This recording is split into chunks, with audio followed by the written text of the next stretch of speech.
The next story of today's episode is called The Bear, the Plane, and the Duffel.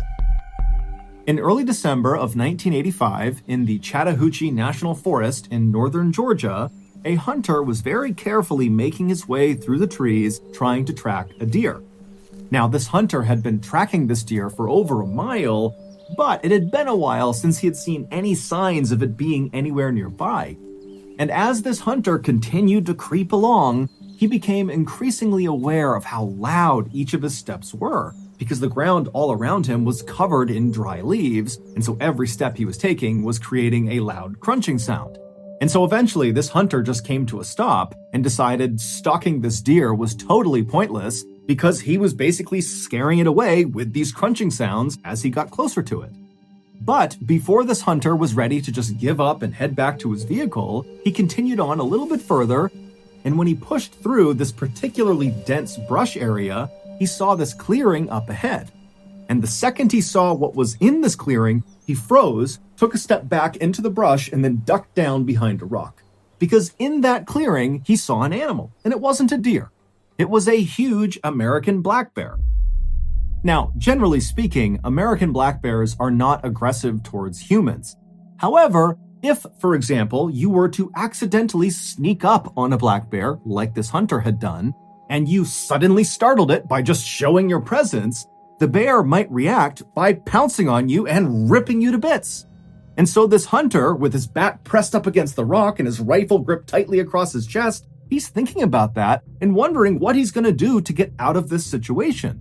At first he thought, okay, I'll just stand up and quietly walk away. But then he remembered how loud the leaves were, and even though he had been lucky walking in, he hadn't alerted the bear to his presence. On the way out, he was worried he wouldn't be so lucky, that those leaves would alert the bear to his position.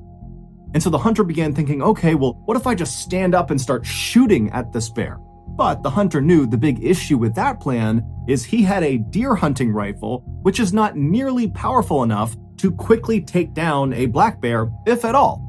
And so if he starts shooting at this bear, there was a very good chance that the bear would just turn around and maul him before he was able to put the bear down with his rifle.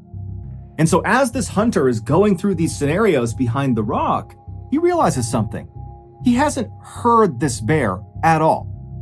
Now, bears in general are very loud animals. Just their regular breathing is so guttural and noisy that you can hear it a pretty good distance away. And the hunter's thinking to himself, I can't hear it breathing. And come to think of it, I haven't heard this bear once since I've been near it. And so the hunter very carefully stood up from behind his rock and turned around. And then he kind of peered forward into the brush, looking back into this clearing. And when he spotted the bear again, he realized immediately the bear was dead. The bear was kind of slumped forward and its body almost looked like a deflated balloon. The hunter was so relieved, he almost started laughing. And so he stepped out from behind his rock and he made his way through the brush into the clearing to get a better look at this bear. And when the hunter was right over the top of this bear looking down at it, something immediately struck him as very odd. This bear was far too young to have died of natural causes. However, after this hunter kind of poked and prodded the bear and lifted it up on either side to try to look underneath it, he couldn't see any visible injuries. It was like this bear had just randomly dropped dead. But the hunter didn't spend much time thinking about what happened to this bear. Instead, he thought to himself, there has to be some sort of logical explanation for what killed it. And with one last look at the bear on the ground, the hunter turned around and began the long walk back through the woods back to his vehicle. It would turn out there was an explanation for what happened to that bear. However, it was anything but logical. But to get to that non-logical explanation, we first have to go back in time. Around 11:30 p.m. on September 10th, 1985, so 3 months before the hunter discovered this dead bear, two pilots were flying their little 6-seater Cessna airplane over northern Georgia, making their way north towards Tennessee. And as these pilots flew along very casually, they suddenly intercepted over their radio a voice message that they definitely were not supposed to hear. It sounded like other pilots communicating with each other, and what they were talking about was how they were now going to follow this little Cessna airplane that they could see that was currently flying over northern Georgia. Now, radio traffic like this can only really be intercepted if your radio that's doing the intercepting is physically close to the person doing the transmitting. And so knowing this, the two pilots in this little Cessna knew that whoever was talking about following that little Cessna, they had to be talking about them, the two pilots in that Cessna. Now, for most pilots, if you suddenly overheard a radio transmission that your plane was getting followed by some other pilots, you might reach out to those pilots and say, "Hey, why are you following me? What's going on?" Now, the co-pilot of this little Cessna might have wanted to react that way. However, before he could, the main pilot stopped him and said, "I actually know exactly why somebody might want to tail us, and unfortunately, we're both going to have to jump out of this plane." Before the co-pilot could really even react to this news, the main pilot had set the Cessna on autopilot, which sets the plane to fly in a straight direction going at a constant speed at a constant altitude until either a pilot comes back and takes the craft back over, or if it just stays on autopilot, it eventually will run out of fuel and crash or run into something. And so after the main pilot had done that, he turned to the co-pilot and gestured for him to come with him into the main cabin of the aircraft, basically the main body of the craft where all their luggage was. And the co-pilot, he's so confused about what's happening, he's so panicked that he just follows the main pilot. So the two of them, they climb back over the two front seats, they go into the main body of the craft, and the main pilot begins strapping parachutes onto some of their luggage. And as he's doing this, he tells the co-pilot to open up the side door of the plane. And so again, the co-pilot is just so caught off guard, he has no idea how to handle this, and so he reaches over and he slides open this door of this moving plane. And as soon as he did, this huge rush of cold night air blasted inside of the cabin, and it became so loud from the howling wind coming in that the two pilots couldn't even talk to each other. And then the main pilot just began pushing the luggage out of the plane just into the night, falling straight down to the ground far, far below them. And at some point, the co-pilot just joined him and began pushing the luggage out of the plane. And then after all the luggage was out, the main pilot shoved a parachute into the hands of the co-pilot and said, put it on. He had to gesture for it because they couldn't hear each other. And so as this co-pilot's struggling to get on his parachute, the main pilot puts on his chute. And then right after the co-pilot has just barely got his parachute on, the main pilot pushes him out the side of the plane, and then the main pilot jumps out after him. So they basically abandoned their plane, which was still set to autopilot, so at some point, it was just going to crash. About 5 hours later, in a suburb of Knoxville, Tennessee, an 85-year-old man named Fred Myers was just waking up. Fred always got up before sunrise. It was part of his daily routine. He would wake up, he would get dressed, he would wash and shave his face, and then he would sit down and read the local newspaper. This simple routine was actually very important to Fred because recently he had been diagnosed with Alzheimer's disease, which is a progressive disease that destroys memory. And so having this sort of set routine helped him manage his symptoms. Basically, at least in the morning, he could go into autopilot and go through this routine and not get confused. However, on this particular morning, something would happen that would leave Fred more confused than he had ever been in his entire life. Fred had made it to his bathroom, he had washed his face, and he had begun shaving when out of the corner of his eye, he noticed something strange outside in his driveway. He could see it through a nearby window, but it was still so dark outside, Fred couldn't tell what this thing was out there. And so feeling very curious, Fred put his razor blade down and he made his way over to the window to get a better look. And when he reached the window and looked out at his driveway and saw what this strange thing was, he could not believe his eyes. There was this huge parachute out on his driveway, and on the parachute was the main pilot of the Cessna. After the main pilot had pushed the co-pilot out and leapt out himself, when he pulled his ripcord, his chute either didn't deploy or when it deployed, it didn't inflate fully, and so he was forced to go to his reserve chute, but it didn't inflate fast enough to stop him from crashing into the ground. And so the main pilot slammed into the ground, basically at terminal velocity, and so he sustained catastrophic internal injuries, and he died within a couple of minutes of hitting the ground.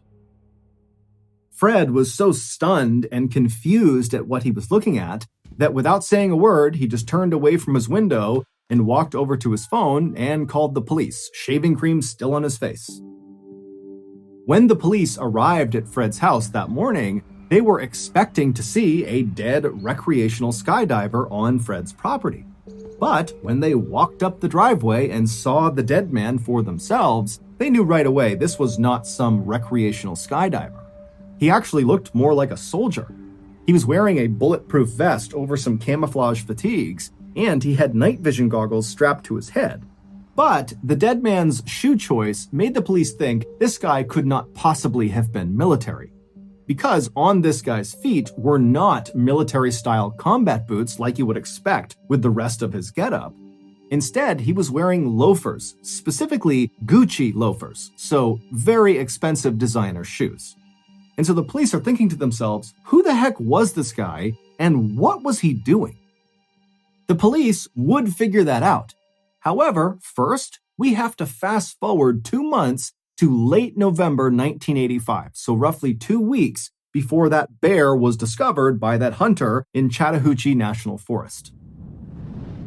Now, at this point in late November, that black bear was alive and well and living a typical black bear life in the Chattahoochee National Forest, which meant he mostly spent his time wandering around the woods looking for something to eat. And on this particular day in November, the bear was doing just that when out of the corner of his eye, he spotted something strange lying on the forest floor. It was one of the pieces of luggage that the 2 pilots had pushed out of their plane. It was this big, heavy duffel bag. Now, the bear had no idea if this duffel bag contained food, but the bear was optimistic, so it meandered its way over and began pawing at the bag with its massive claws, and pretty much immediately, his claws tore open a hole in this bag. And suddenly, the air all around this bear was filled with this glorious, flowery smell. So the bear put its nose directly into this rip in the bag and began sniffing and licking the contents of this bag. And apparently, the bear just loved it because it ate whatever was inside of the bag, all of it. And when he was done, the bear felt so good, he was so full of energy that he just started sprinting in a straight direction. And after running at top speed about 100 yards, every major system inside of this bear shut down all at once, and he died on the spot, collapsing in that clearing. And then, about 2 weeks later, that hunter walked into the Chattahoochee National Forest and discovered this dead bear. And then, within 24 hours, the hunter was back home, and he told one of his friends about discovering this dead bear. And when he told his friend about seeing this bear, he also kind of casually mentioned that he had seen a duffel bag in the forest not far from this dead bear. Now, to understand what this friend did next, you need some context. By this point in time, the police had actually figured out a lot about that dead man on Fred Myers' driveway, the main pilot of the Cessna. They knew he was a 40-year-old man named Andrew Thornton, who had served in the U.S. Army as a paratrooper, but after getting out of the service, he had kind of gone astray in his life and become a big-time smuggler of illegal goods. The police had also figured out by this point that Andrew, along with a co-pilot, had been the people flying that Cessna that eventually was found crashed into a mountainside in North Carolina. The co-pilot had survived the jump out of the Cessna, and so the police tracked him down, and they very quickly realized this co-pilot was really just a victim of Andrew. Andrew had told this guy they were just going to fly to the Bahamas for a vacation. And so when that plan completely evaporated, and suddenly Andrew is barking orders at this guy to open up the plane and push the luggage out and jump out, the co-pilot said he just totally panicked and just started doing whatever Andrew wanted. And so this guy was just totally terrified, and really all he could offer police was just to confirm that, yup, Andrew was the main pilot, and yes, we really did push his luggage out of the side of the plane over some forest in northern Georgia. The police believed the co-pilot and did not charge him with any crime. The police would go and search all over northern Georgia, and they would find the majority of the missing bags. However, they knew they were still missing some, and they knew they really needed to recover them. And so, around the time that this hunter is telling his friend about this bear encounter and this duffel bag, the police were constantly having news outlets tell people in northern Georgia that if you see one of these duffel bags attached to a big parachute or something, please come forward and tell us. We are looking for these. And so the hunter's friend thought, you know what? That duffel bag he mentioned out in Chattahoochee National Forest, which is in northern Georgia, might be one of those bags. And so the friend called authorities. Authorities were thrilled to get this tip, and so they charged out to the Chattahoochee National Forest, and they made their way out to where this dead bear was, and then sure enough, about 100 yards away from this bear was this bag, and it was one of the bags they were missing. Except the bag was empty. Because, as we already know, that black bear had eaten everything inside of this bag. And as you might have guessed, that bag, along with every other bag that had been cast out of the Cessna that night, was full of cocaine. Because Andrew was a drug smuggler. And on the night he and his co-pilot leapt from the Cessna, he was trying to smuggle 900 pounds of cocaine from South America into the United States. That transmission that Andrew and the co-pilot suddenly overheard on their radio as they were cruising along in their Cessna was the sound of federal agents within the U.S. Customs and Border Protection Agency who had been tipped off about Andrew's big drug run, and so they really had sent 2 planes to go follow him and potentially intercept him. And so the authorities standing in the Chattahoochee National Forest looking down at this empty duffel bag had no idea where the cocaine went that was supposed to be inside of it. But on a hunch, they decided to bring the body of the dead black bear back with them and perform an autopsy on it. And sure enough, during this autopsy, the medical examiner would open up the bear's stomach, and the examiner would say the stomach was, quote, packed to the brim with cocaine, thus ending the mystery of how this bear died. It died from a massive, massive cocaine overdose. But the bear's story did not end there. Normally, after an animal is autopsied, they are cremated. But for some reason, this medical examiner decided not to do that, and instead, he had the bear taxidermied, and then he gifted this taxidermied bear to the Chattahoochee River National Recreation Area. And then from there, the bear changed hands many times. Over the next 2 decades, no one knows exactly who had the bear and for what reason, but there were reports that at least at one point it was stolen from a storage facility, and then it was sold at a pawn shop, and then at some point the bear was in the possession of famous country singer Waylon Jennings, and then finally the bear found its forever home. Today, the bear is on display at the Kentucky Fun Mall in Lexington, Kentucky, and around its neck is a placard that reads, Cocaine Bear. In 1989, 22-year-old Eloise Lindsay was a fresh college graduate, and she was at a crossroads in her life because even though she just earned her degree, she really didn't know what she wanted to do with her life.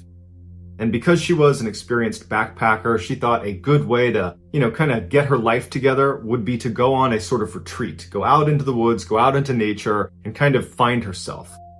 So she had planned this very detailed 43.3-mile hike along the Appalachian Trail, starting in South Carolina, where the first 7 days of the hike she would be totally on her own, and then at the 7-day mark she would meet up with a friend at a particular rendezvous point. Her friend would give her resupplies and would be her companion for the rest of the hike. When Eloise told her parents what her plans were, they were not concerned for her safety because she was an experienced backpacker. She had made trips like this before, and so they said, great, we'll see you when you get back. So on November 4th, Eloise sets out to begin her journey down the Appalachian Trail. And the first couple of days of her hike were great. The weather was beautiful, the scenery was amazing, and she had all this time to just kind of be by herself and look internal and think hard about what she wanted to do with her life. But on the 3rd day, when she woke up, she was sleeping inside of a tent she had camped just off the trail. She woke up and she had this intense sense of dread. She couldn't really place where it was coming from, but she knew something was wrong, and she's kind of doing inventory of her life, like, what did I forget? Is there something that I'm just not thinking about right now? But she kind of pushes it aside mentally and thinks, okay, you know what? I'm just going to pack up my campsite here and get hiking, and I'm bound to, come up with what it is that's making me feel this way. So she gets out of her tent and she begins packing up her campsite. and she's looking out, kind of scanning the tree line, not because she was looking for anything, but just because she happened to be looking out. And she could have sworn that she saw a man standing, 30, 40 feet away behind a tree. And she kind of did a double take and was staring at him. It's broad daylight, it's the morning, and they're near a trail, so it isn't like unbelievable that there might be someone near her at that very moment. But she kind of did a double take and she looked at them again, and this person was gone. And she stood there for a minute, just kind of looking in the direction of where she had seen this guy, wondering, is my mind playing tricks on me? Did I really see someone there? Why aren't they showing themselves again? If there was someone there, they clearly must have just been looking at me. Why aren't they, poking their heads out again to communicate with me in some way? We're out in the middle of nowhere. We should be talking to each other.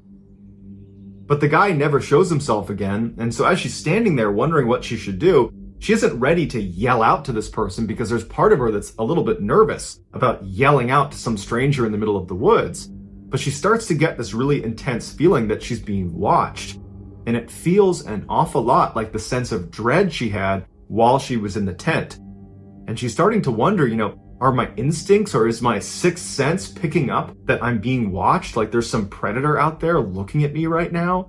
And even though she has no way of knowing if that's actually true, she's alone in the middle of the woods, and even though she's experienced, she can't help but feel really vulnerable. And because this guy is just not showing himself again, she feels a little bit threatened. And so she begins to panic and she starts packing up all of her stuff as quickly as she can, and as soon as she can, she takes off down the trail away from that guy she saw in the woods.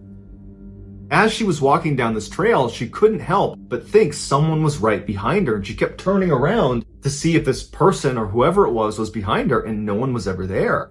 But this visceral feeling that she was being watched, that sense of dread she had, it just was not going away. And so she started walking faster and faster. Before long, she was running, and she's realizing that she's in a section of the Appalachian Trail that's very remote. She's not near civilization. She's not near her next rendezvous point. And so she's thinking to herself, I need to get off this trail. I need to get to a road. I need to get away from here as soon as I possibly can. And so her options were to continue on this trail for several miles, and it would probably take her until well into the night before she was going to reach civilization, or she could take a shortcut. Because she believed there was a road that was running parallel to her trail, but it was way down the mountain. It would require leaving the trail and basically cutting through the wilderness to get down to this road, but she was pretty confident it was right down there. And because this threat of this person or thing following her was so intense for her, she decided to leave the trail. She couldn't stand the idea of having to spend another night out in the middle of the woods with this person stalking her. And so she walks up the trail and starts running down the mountain. It wasn't long before she started to hear audible sounds coming from what she believed to be this person that was following her. And she would turn around and there'd be no one there. And then she started to walk, trying to listen as she's walking, and she would hear footsteps far away from her, and she'd turn and there'd be nobody there, but she was certain someone was following her, someone was stalking her. And the sounds that were coming out of this person, this animal, whatever it was, they sounded like, a deep male voice, but you couldn't recognize if it was a language of some kind. It just sounded more like a grunt or a yell of some kind. And so her heart rate's elevated, she's panicking, and she's walking as fast as she can just through the middle of the wilderness, hoping she's walking towards this road. But after walking and running for miles into the middle of nowhere, she has not come to a road. It's now completely dark out, and she knows she's lost. And so she has to set up camp in the middle of nowhere, and she knows somewhere out in the middle of the woods is some person or something that is stalking me. And she's all alone. She has no way to contact anyone. She doesn't have a cell phone. It's 1989. And so she sets up her campsite and she gets in her tent. She zips it up and she lays there hoping she doesn't hear any sounds. And sure enough, within minutes of being inside of that tent, she starts hearing those audible sounds coming from somewhere in the forest. And she hears what sounds like heavy footsteps walking around the perimeter of her campsite. All night long, she hears this. But luckily, they don't come up right to her tent. So there's some separation between her and whatever is making these sounds. And then finally, the sun comes up. She is out of that tent, packs it up, and continues running in the direction she hopes is the road. And of course, all day long, she has that sense that someone is watching her. She's hearing footsteps coming from behind her. She would turn. She doesn't see anything. She would hear that audible grunting sound or that low voice coming from somewhere behind her, but again, she would never see whoever it was or whatever it was that was making the sound. And then again, the sun is starting to set and she has not found the road. She hasn't found a trail. And she's thinking to herself, I can't even backtrack because if I turn around and start walking backwards, I'm bound to run into this very thing I'm trying to escape. And so once again, she sets up her campsite in the middle of nowhere. She gets inside, and as soon as she's laying in her tent, she starts hearing those heavy footsteps somewhere out in the woods, kind of walking around the perimeter of her campsite. She's hearing that low, audible sound that she can't quite place. And at some point, she falls asleep. She gets up the next morning. She jumps out of her tent, packs it up, and starts running, hopefully in the direction that will bring her to civilization. A couple days later, when Eloise was supposed to meet her friend on the trail at the 7-day mark and they were going to finish the hike together, well, Eloise doesn't show up. But after several hours, when Eloise did not show up, her friend left the trail and contacted authorities and filed a missing person report. And the police would launch this massive search for Eloise along the stretch of the Appalachian Trail where she had said she would be. And for the next 14 days, hundreds of police and volunteers and helicopters are scouring this area, and there's no sign of Eloise. And so after 14 days from the time her friend filed the missing person report, the police had to turn the search off, and they say, look, we can't find her.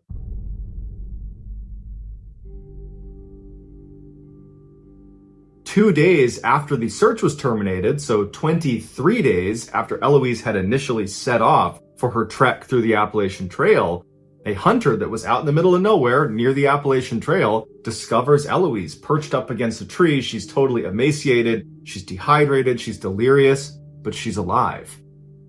At first, she was terrified of the hunter because she believed the hunter was this person that had been following her. But when she realized he was there to help, she went with him. She was brought back and brought to a hospital, and she was checked out. And besides being dehydrated and, emaciated, she was okay. And she would detail in multiple interviews and in her official statement that she had been chased for the past almost 3 weeks in the middle of the woods, and she doesn't know who it was or why they were chasing her.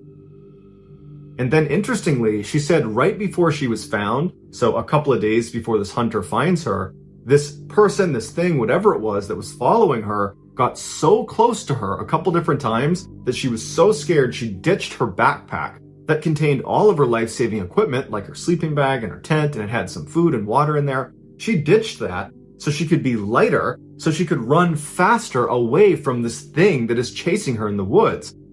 So you gotta figure, you gotta be at such a high level of fear that you're prepared to ditch the one thing you really require to survive out in the wilderness, which was her pack full of supplies. And then, after she's ditched her pack and she's run for some distance, she's got no supplies, no food, no water, she stumbles across this tree in the middle of nowhere that wedged inside the trunk is a cache of donuts and pound cake. And so she takes the donuts and pound cake, and between that and the stream water she had found, that's what kept her alive for the last few days before she was found. Eloise says she has no idea what to make of her experience, and law enforcement were baffled by it as well. Some people think Eloise had a mental break, and she effectively made this whole situation up. That she really was lost in the woods, but no one was chasing her, and she was just kind of paranoid and running around the wilderness for a couple of weeks. Other people, including park rangers that work that stretch of the Appalachian Trail, believe it's possible she could have been stalked by wild men, which are basically people that live out in the mountains that are effectively feral, that live off the land, and they've been known, according to local legend, they've been known to attack park rangers, and people that live out in that area have claimed to have seen these wild men, and they kind of match the description of what she was describing. But as of right now, there's no official explanation for what happened to her, other than she got lost and was found again. Today's story is called The Carankus Curse. It was a chilly morning on September 15th, 2007. A sheep farmer named Gregorio Yaruri sat on his porch, sipping a mug of coffee and looking at the distant mountain peaks that surrounded his hometown of Carankus, a small village in southern Peru. It was silent except for the sheep bleating in the pasture. Then Gregorio heard a low sound, like a hum. At first, the noise was faint, and it sounded like it was coming from miles away. Then the hum grew louder, and the coffee in his mug started to vibrate. A moment later, pebbles on the ground surrounding his porch began to shake as the hum turned into a roar. Alarmed, Gregorio set down his mug and leaped down into the yard. He looked around, trying to figure out if the noise was human-made or maybe an earthquake. He covered his ears as the hum roared to a deafening scream. Then he spotted something small and orange streaking through the sky. An instant later, a sonic boom whipped across the valley, shattering a window in Gregorio's house. He was thrown onto his back and he rolled a few times before steadying himself in the dirt. Noises began to erupt all across the plain. Gregorio could hear dogs howling and shouts coming from some of the neighboring farms.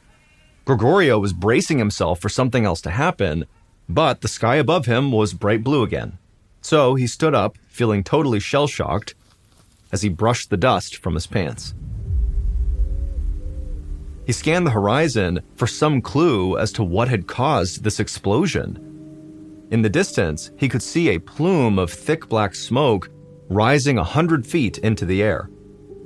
At first, Gregorio was filled with dread. Then, a sense of determination swelled up inside of him. He needed to know what had just fallen from the sky. He ran for the bicycle he kept leaning up against the side of his house. He brushed the glass shards from his broken window off the seat, and then he hopped on and he set his feet on the pedals and took off towards the tower of smoke.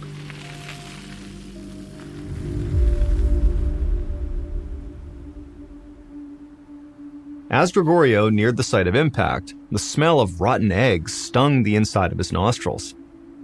He pulled over just long enough to grab his bandana out of his back pocket and tie it around his face to block the smell. About 100 feet from the tower of smoke, he noticed red dust covering the ground. The closer he got, the thicker the blanket of dust seemed to be. When he finally reached the base of the smoke plume, he rubbed the dust with his feet. It appeared to be clay that had been kicked up by the crash. The smoke was so thick, he still couldn't tell what had impacted the ground. But whatever it was, it had created what appeared to be a huge crater in the ground. The column of smoke was emerging from a hole about 50 feet across. It really looked like someone had just detonated a bomb there. A few minutes later, the smoke started thinning out, and Gregorio could finally see into this crater. He walked up to the edge, and his eyes widened from a combination of fear and wonder. The crater was filled with a dark green liquid. The liquid had a consistency somewhere between maybe water and sludge, and it was bubbling as if it was simmering. Gregorio pinched his nose through the bandana. The egg smell coming off of this crater was so strong that he felt sick to his stomach. He walked around the perimeter of the crater, kicking at the shards of clay and jagged rock that littered the ground. It looked like someone had smashed a huge vase to pieces. Gregorio scanned the horizon. It seemed like he was the only person who'd come to investigate this plume of smoke.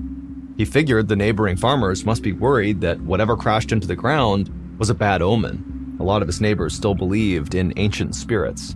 But after a while, it struck Gregorio as kind of odd that not even an emergency vehicle had come out to survey the scene. Something had just shot out of the sky and smashed into the earth. It felt like that was the kind of thing police would want to know about. But Gregorio knew help would not be coming from his village. Only about 250 people lived in Carankus, so it didn't have its own police force. The authorities were located in the nearby town of Desaguadero, which was about 7 miles up the road. Gregorio wasn't sure if the folks in Desaguadero would be able to see the smoke plume from there. If they couldn't, he worried that the authorities might not even know this happened. Gregorio jumped back on his bicycle and pedaled to the house of a neighbor who owned a motorcycle that Gregorio knew he'd be able to borrow. It was going to be up to him to raise the alarm, and he had to get out there fast.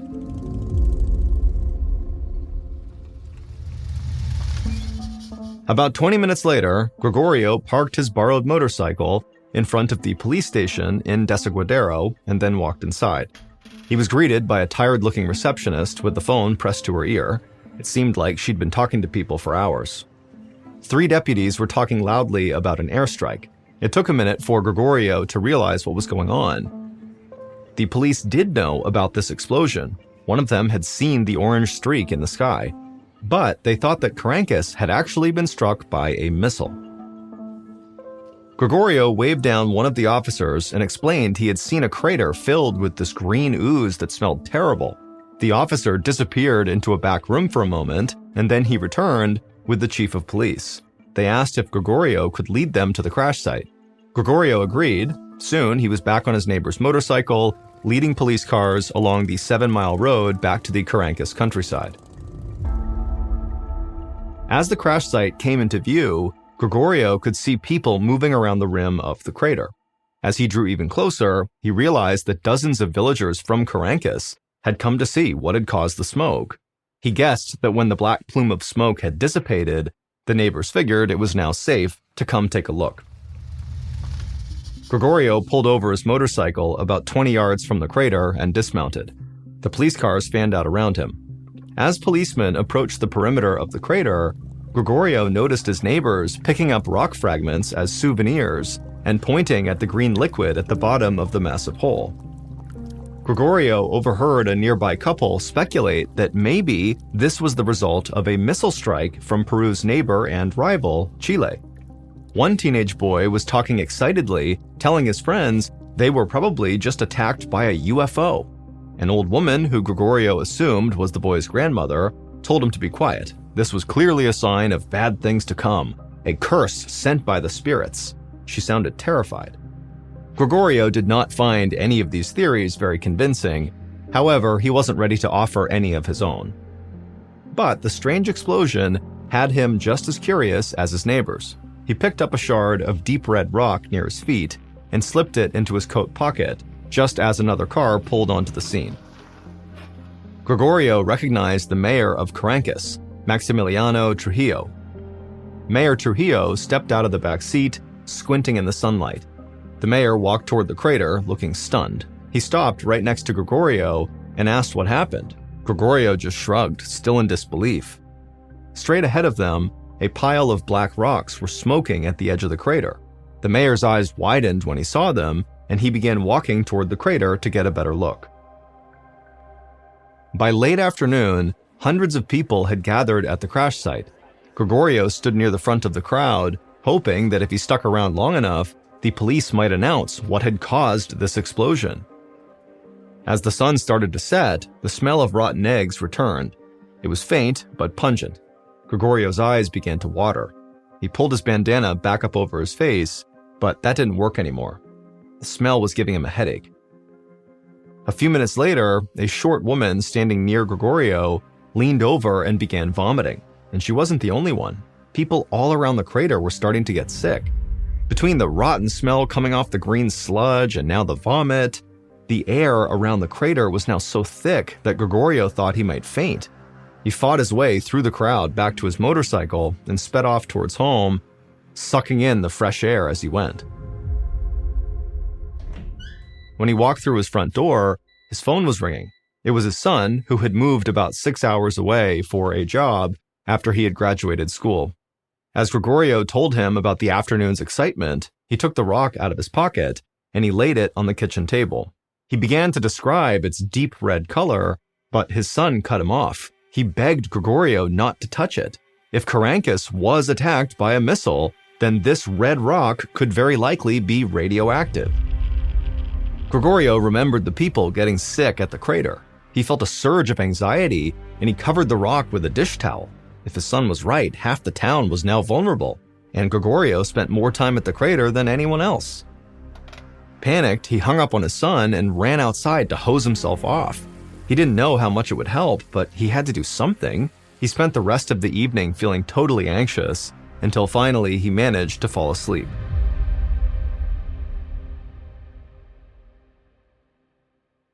The next morning, Gregorio woke up with the sun as usual. He still felt a bit queasy, but no worse than the night before. He breathed a big sigh of relief, because he figured that radiation poisoning would have made him feel a lot sicker by now, and so probably he was in the clear. As the sunrise turned the sky a vivid pink, Gregorio walked out of his house towards the sheep pen. He grabbed tufts of hay and dried grass and scattered them on the ground, and the sheep came running over to graze. Gregorio watched until one of the sheep picked its head up and ambled away. Then he noticed something unusual. There were dark splotches on the hay right where the sheep's head had been. It took Gregorio a moment to realize what he was looking at. He walked over and grabbed the sheep that had ambled off, and he lifted its head up, and blood was trickling out of its nose. Then he looked at the ground. Another splotch of blood stained the hay beneath his feet. As he walked the length of the pen, he found drops of blood spattered all over the ground. Gregorio rushed inside and called his vet, expecting to leave a voicemail since it was still early, but to his surprise, the vet actually picked up. He sounded wide awake, like he'd already been up for hours. He said that he'd been getting calls all morning. Livestock across Carankus were getting sick. The vet promised to make Gregorio's farm his next stop. Gregorio thanked him and hung up. He had no idea what kind of sickness had emerged from that crater, but it seemed like it could be deadly. A few days after the crash, Mayor Trujillo walked between rooms at a health clinic. Every exam table had been turned into a makeshift hospital bed. More than 200 people who visited the crash site had flooded the hospital in Desaguadero. They were all sick with migraine headaches, and they were vomiting. The hospital got so overwhelmed with patients, they diverted people to smaller health clinics throughout the city, which were now acting as satellite operations. Mayor Trujillo had called the Red Cross to help administer care in these satellite clinics, but now even the clinics were completely full. The smell inside the packed clinic was terrible. People were retching and crying. To the mayor, it felt like he was walking through a war zone. Thankfully, he'd received confirmation that morning from the authorities in Lima, the capital of Peru, that Carankus had not been attacked by a missile. In fact, scientists said that the crater had been caused by a meteorite. Mayor Trujillo was relieved that they were not under attack, but a mystery remained. Nobody knew why people were now getting sick. Meteorites had never been known to have that kind of effect. Specialists were flying out from Lima to investigate further. Mayor Trujillo moved through the crowd of patients in the waiting room, trying his best to reassure them. He stopped by a Red Cross doctor who was tending to a small elderly woman on a folding chair. The mayor greeted the old woman and then thanked the doctor for traveling all this way to Desaguadero. The doctor stood upright, looking tired but hopeful. He explained that all the patients' blood work was coming back normal. He didn't know why they were sick, but judging from their symptoms, he said everyone should make a full recovery in a few days. Trujillo smiled with relief, but the old woman hissed and called the doctor a liar. Many of the patients around her nodded in agreement, eyeing the doctor like he was in on some big conspiracy. He heard them muttering about evil spirits causing this disaster. Trujillo knew that many villagers believed the meteorite was a curse from the ancient spirits, and because of that, many had refused to listen to the Red Cross doctors and aid workers. To Trujillo, this was the problem with people of the Carankus region. Outsiders never came to the area, so many of the villagers didn't trust them. Trujillo knew that Carankus was not cursed. He just needed to find a way to get his people to listen. Then an idea struck. Maybe he could get them to believe the science with the help of someone who could appease the spirits. Trujillo left the health clinic, climbed into his car, and drove the 7 miles to Carankus. The small village, nestled in the shadows of snow-capped mountains, was eerily quiet and deserted. As the mayor slowly drove through the narrow and winding streets, he could see people peering out their windows. Normally, they'd come outside to wave hello, but now it seemed like they were terrified of leaving their homes. A few minutes later, Trujillo pulled up to a small adobe house with a thatched roof. It belonged to the local shaman, a man the mayor had long respected for his wisdom. Everybody in town trusted the shaman, and Trujillo hoped he could bring some calm to the community. Trujillo stepped out of his car, and he was pleased to see that the shaman came out of his house to greet him. Trujillo explained the situation to the shaman, and the shaman nodded thoughtfully, and he agreed that the meteorite was not a curse, although it had disrupted balance in the land. And so he said he was happy to do his part to restore the natural order of things. Trujillo smiled and shook the shaman's hand. He promised he'd be in touch soon, and then Mayor Trujillo headed back to his car. With the shaman's help, he was sure he could get the townspeople to listen to him and restore order in the town. Meanwhile, thousands of miles away in Montreal, Canada, a professor named Peter Schultz was standing in line at a coffee shop scrolling through the news app on his phone. He taught Earth, Environmental, and Planetary Sciences at Brown University in Rhode Island, but he was in Montreal for a conference on craters made by meteorites and other space objects. He was fascinated by the articles about the meteorite strike in southern Peru, and not just because he found meteorites in general interesting. This one stuck out because it made no sense. The reports said that Carankus was struck by a chondrite meteorite, the most common type of meteorite, but also the most fragile. A chondrite meteorite is a type of rock that comes from asteroids. They're made up of small grains of minerals that have not been melted or changed much since they formed billions of years ago. Chondrites are so porous that they crack and burn up in Earth's atmosphere before they can hit the ground. To Peter, it seemed impossible that one of these chondrite meteorites could hit the Earth with enough force to create this massive crater. Stranger still, he had read that more than 200 people who visited the crash site had ended up in the hospital. Meteorites should not be making people sick. Peter thought there had to be more to the story than met the eye. Peter turned his phone to silent and spent the rest of the afternoon in back-to-back lectures at his conference. He finally left around dusk. As he walked to dinner, he noticed his voicemail was full of inquiries from different reporters and news outlets, hoping for a comment from him on how a meteorite could cause such a widespread sickness. But Peter had to tell these reporters the truth. He did not have answers, but he wanted to get them, and the only way to do it was to head to Peru and see the crater for himself. A few days later, Mayor Trujillo stood in the very crowded community center in Desaguadero. He had needed a huge space to hold this town hall meeting, and Carankus didn't really have a building that could accommodate this size crowd. Even this community center was packed with almost every single person from Carankus in attendance. The mayor shivered, but not because he was cold. He knew that the government scientists had discovered something that would have a profound impact on everyone in this area, and not just for those who had gotten sick at the crater. As Trujillo stood there waiting, he spotted Gregorio Yaruri sitting in the back. He was grateful to him for his role in alerting the authorities, and was happy to see that Gregorio looked healthy. In fact, most of the locals who'd gotten sick were starting to feel better. But Trujillo knew if they didn't listen to the scientists, then things could get worse again. Trujillo had invited two guests to this meeting. One was the local shaman, and the other was a geologist named Luisa Macedo. She was one of the scientists flown in by the government. The mayor made his way to the front of the crowd and called for silence. He had to choose his words carefully to avoid panicking those who believed that Carankus was actually cursed. He cleared his throat and announced that, yes, something had fallen from the sky, but it had been a meteorite from outer space. Before anyone could argue with him, he called the shaman over to join him and asked if he could prepare a sacrifice. It needed to be something that would appease the spirits in case they were the ones who sent the meteorite crashing to Earth. The shaman nodded. He told the crowd that they had rightfully sensed that the meteorite had unbalanced the land, but he reassured them that the correct sacrifice would help appease any unhappy spirits. He promised he would sacrifice a llama fetus at the crater as soon as possible, which should be enough to restore harmony to the area. Several of the older women present smiled, but Mayor Trujillo was still tense.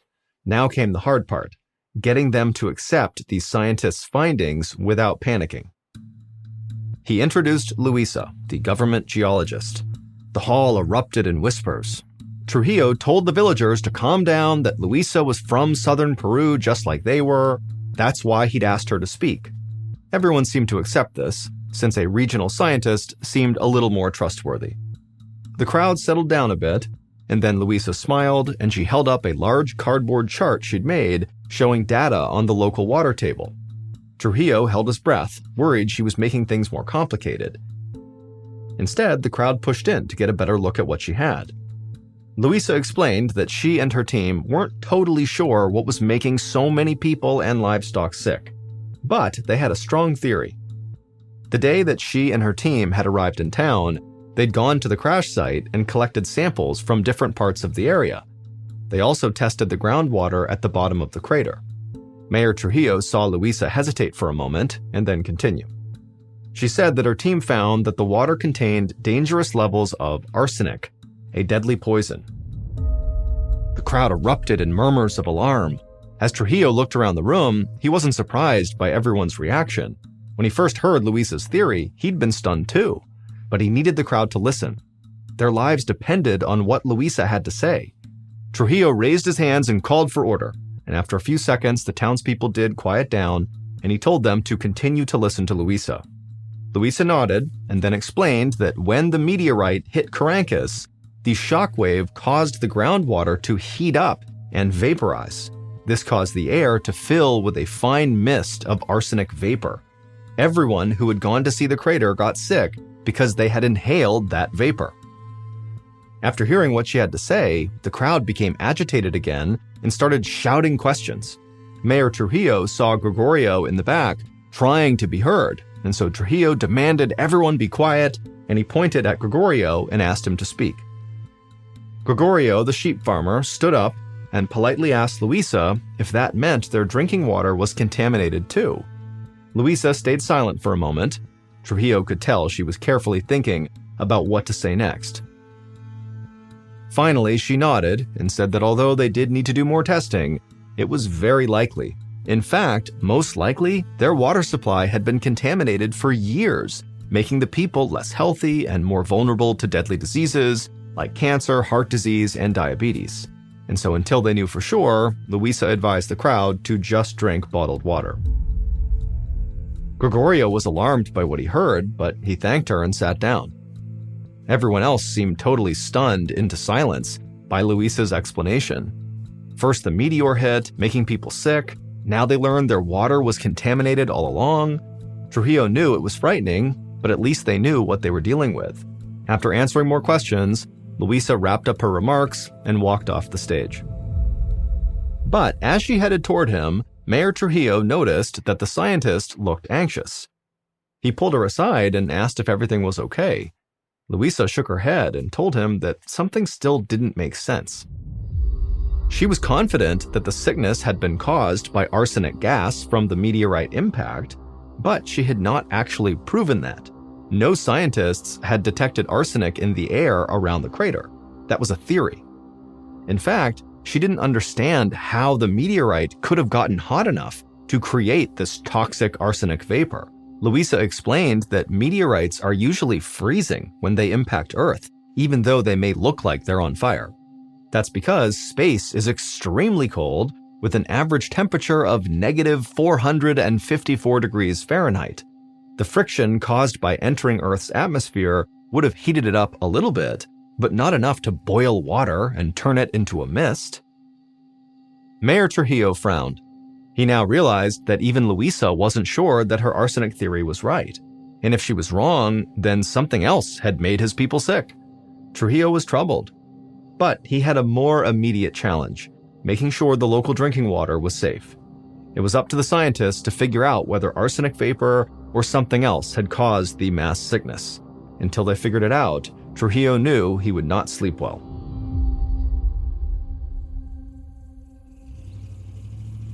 A little over 2 months later, in December of 2007, Professor Peter Schultz arrived in Carankus to investigate the crash site. On a dry and sunny day, he drove through the winding roads of the rugged countryside until he reached the crater. Even though the rainy season had nearly filled it with water, he was struck by how massive it was. Peter had heard about Luisa Macedo's discovery of arsenic in the water. There was no debate that there was arsenic in the water itself, but so far, nobody had been able to explain how, or even if, arsenic got into the air.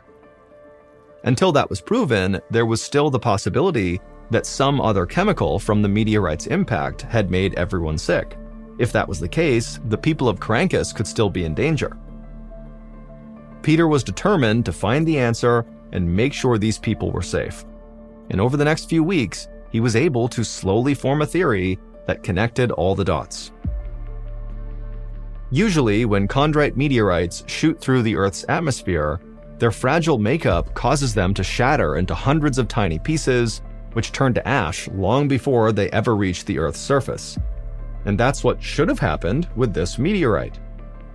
Peter concluded that the Carankus meteorite survived its passage through the atmosphere because of its high speed and shallow entry angle. He believed that these factors, along with the heat from the Earth's atmosphere, caused the outer layers of the meteorite to melt and fuse back together. That made it dense enough to make it through the atmosphere, where it became superheated and unleashed the arsenic vapor once it hit the ground. All this meant that the people of Carankus were safe. It was the meteorite and not some other unidentified danger that heated up the arsenic-laced water and turned it into vapor. Thankfully, the damage caused by the meteorite's impact was not permanent. All the people who'd gotten sick, including Gregorio Yaruri, made a full recovery, and so did all the animals.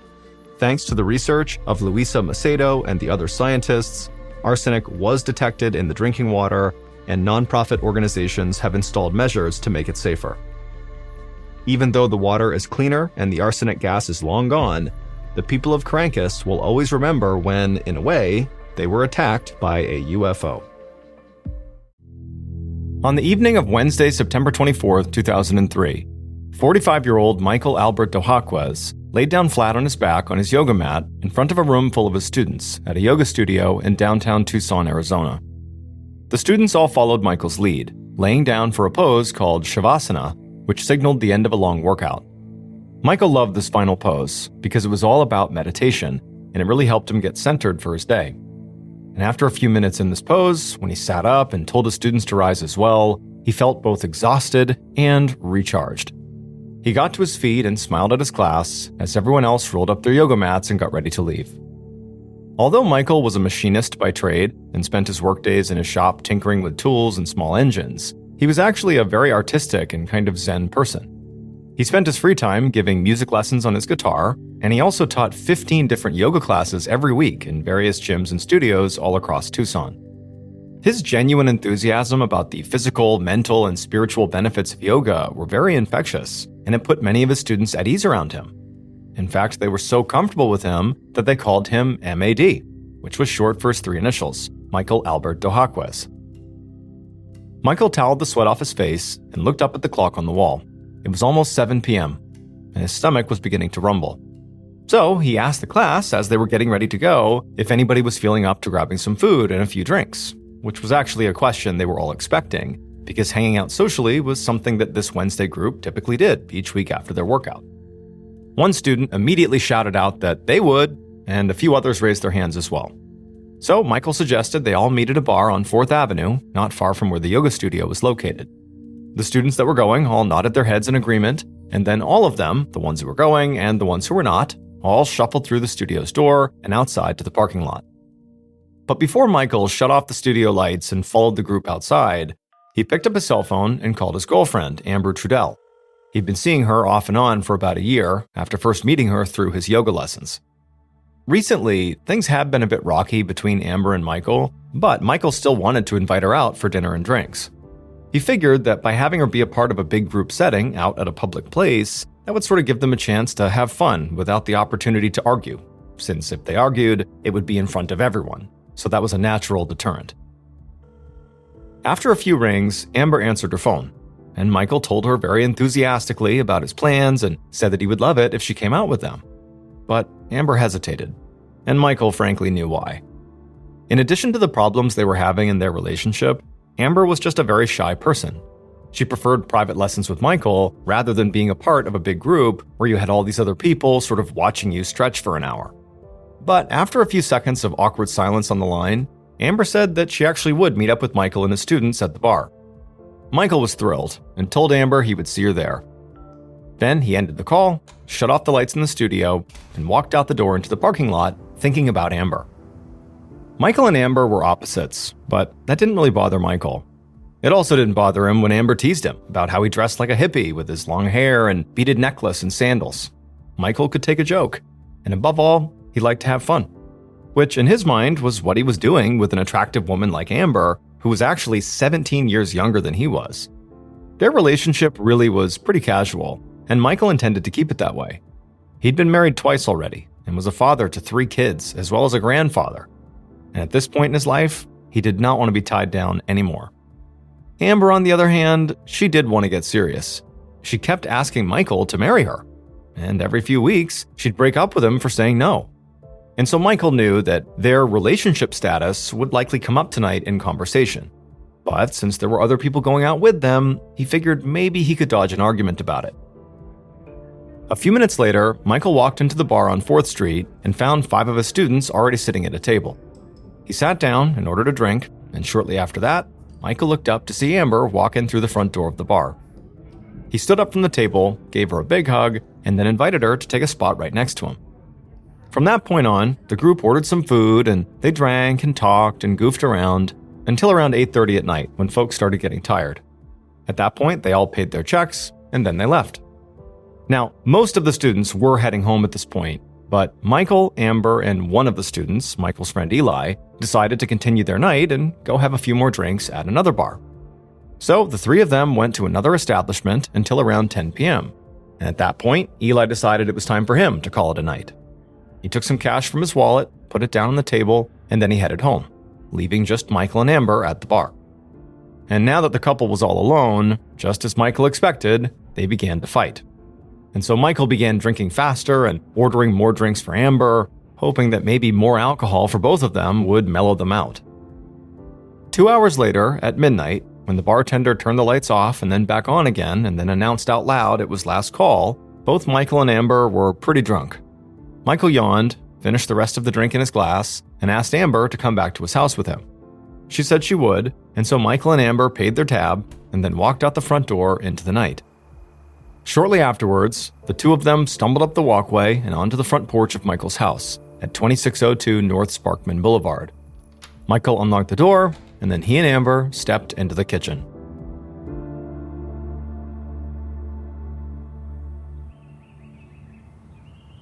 A day and a half later, on Friday, September 26th, at around 6:30 in the morning, a woman was walking her dog along North Sparkman Boulevard in Tucson.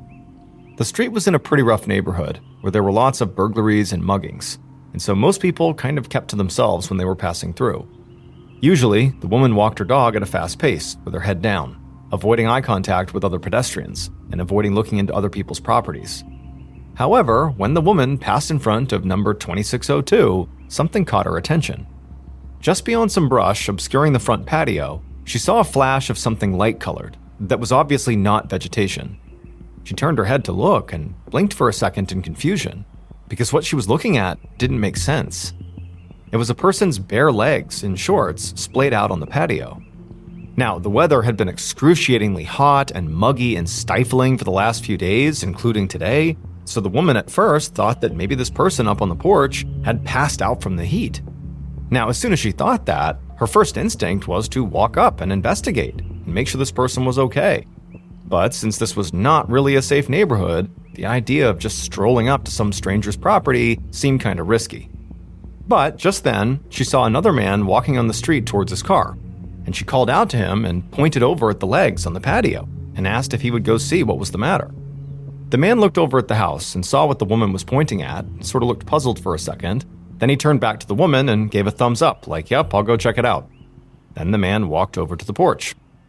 The woman watched as the man walked up to the porch, and right as he got close to the legs, he called out the name Michael.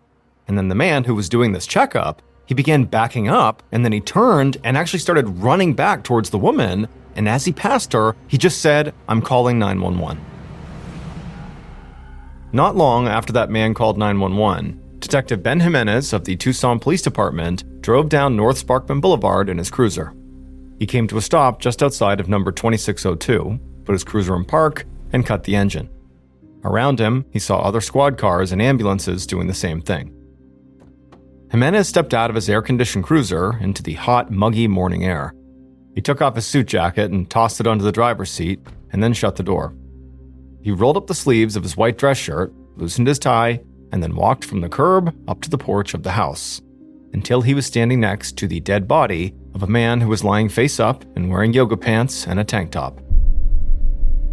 Jimenez was not the first member of the Tucson PD on the scene, and one of the other officers who was already there told him that the body he was looking at belonged to the home's resident, who was named Michael Dohaquez. The officer told Jimenez that the rest of the property was empty. Michael was their only victim. Jimenez put on a pair of disposable gloves and squatted down next to the body.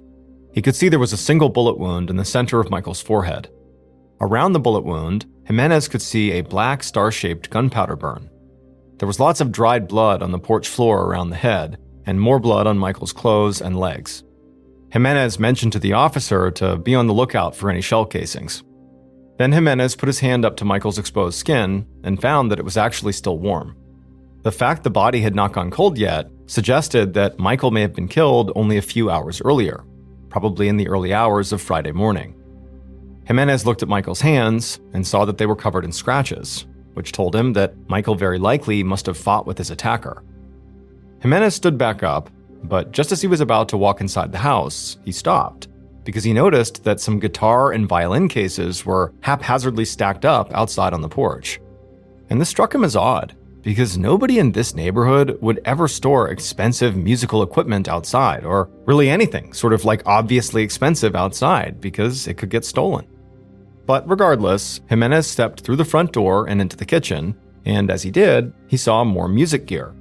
This time it was an amplifier and a guitar stand that had been left to the side of the door just inside the house. On the floor near the gear, Jimenez saw broken glass from a shattered window pane. And so already, Jimenez was beginning to develop a theory. He wondered if maybe Michael had interrupted a robbery. Maybe the thief or thieves had been in the process of shuffling the musical equipment out of the house onto the porch, kind of stacking it up near the door as they were doing it, when Michael came out and confronted them.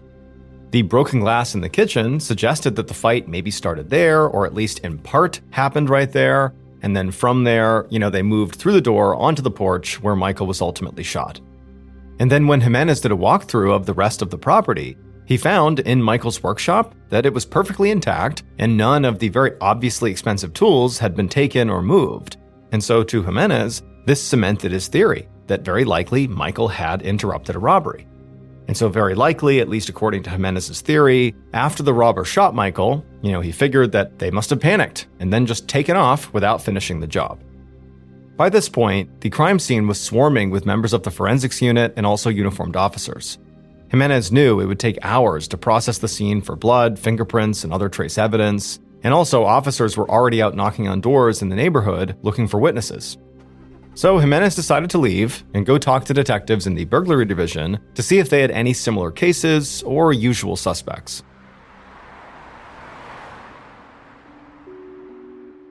Back inside of headquarters, Detective Jimenez walked quickly to the burglary division. He rapped on the open door of one of the offices there and caught the attention of a detective at a desk. Jimenez explained the case he just caught, laid out his theory about a home robbery gone wrong, and then asked the detective if he had any recent robberies on or around North Sparkman Boulevard. And the second Jimenez mentioned North Sparkman Boulevard, he saw this detective's eyes light up. He shot straight up in his chair and very excitedly said that yes, he did in fact have something. Just 5 days earlier, on Sunday, he had arrested two men, Joseph Keyes and David Wynn, for robbing a home in that exact same neighborhood. But that wasn't all. First of all, Keyes and Wynn lived in a house that was just a mile away from Michael's place, and, most importantly, one of the items these two men had stolen was a guitar. Jimenez knew this was a great starting point, so he got Keyes and Wynn's home address from the detective. Then Jimenez returned to his own desk and began filling out an application for a search warrant. While he waited for a judge to approve his request, Jimenez's phone rang.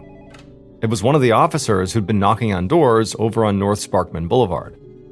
The officer told Jimenez that nobody in the area heard any gunshots or any unusual noises coming from Michael's house early on Friday morning. And nobody seemed to have seen Michael at all for a day or two.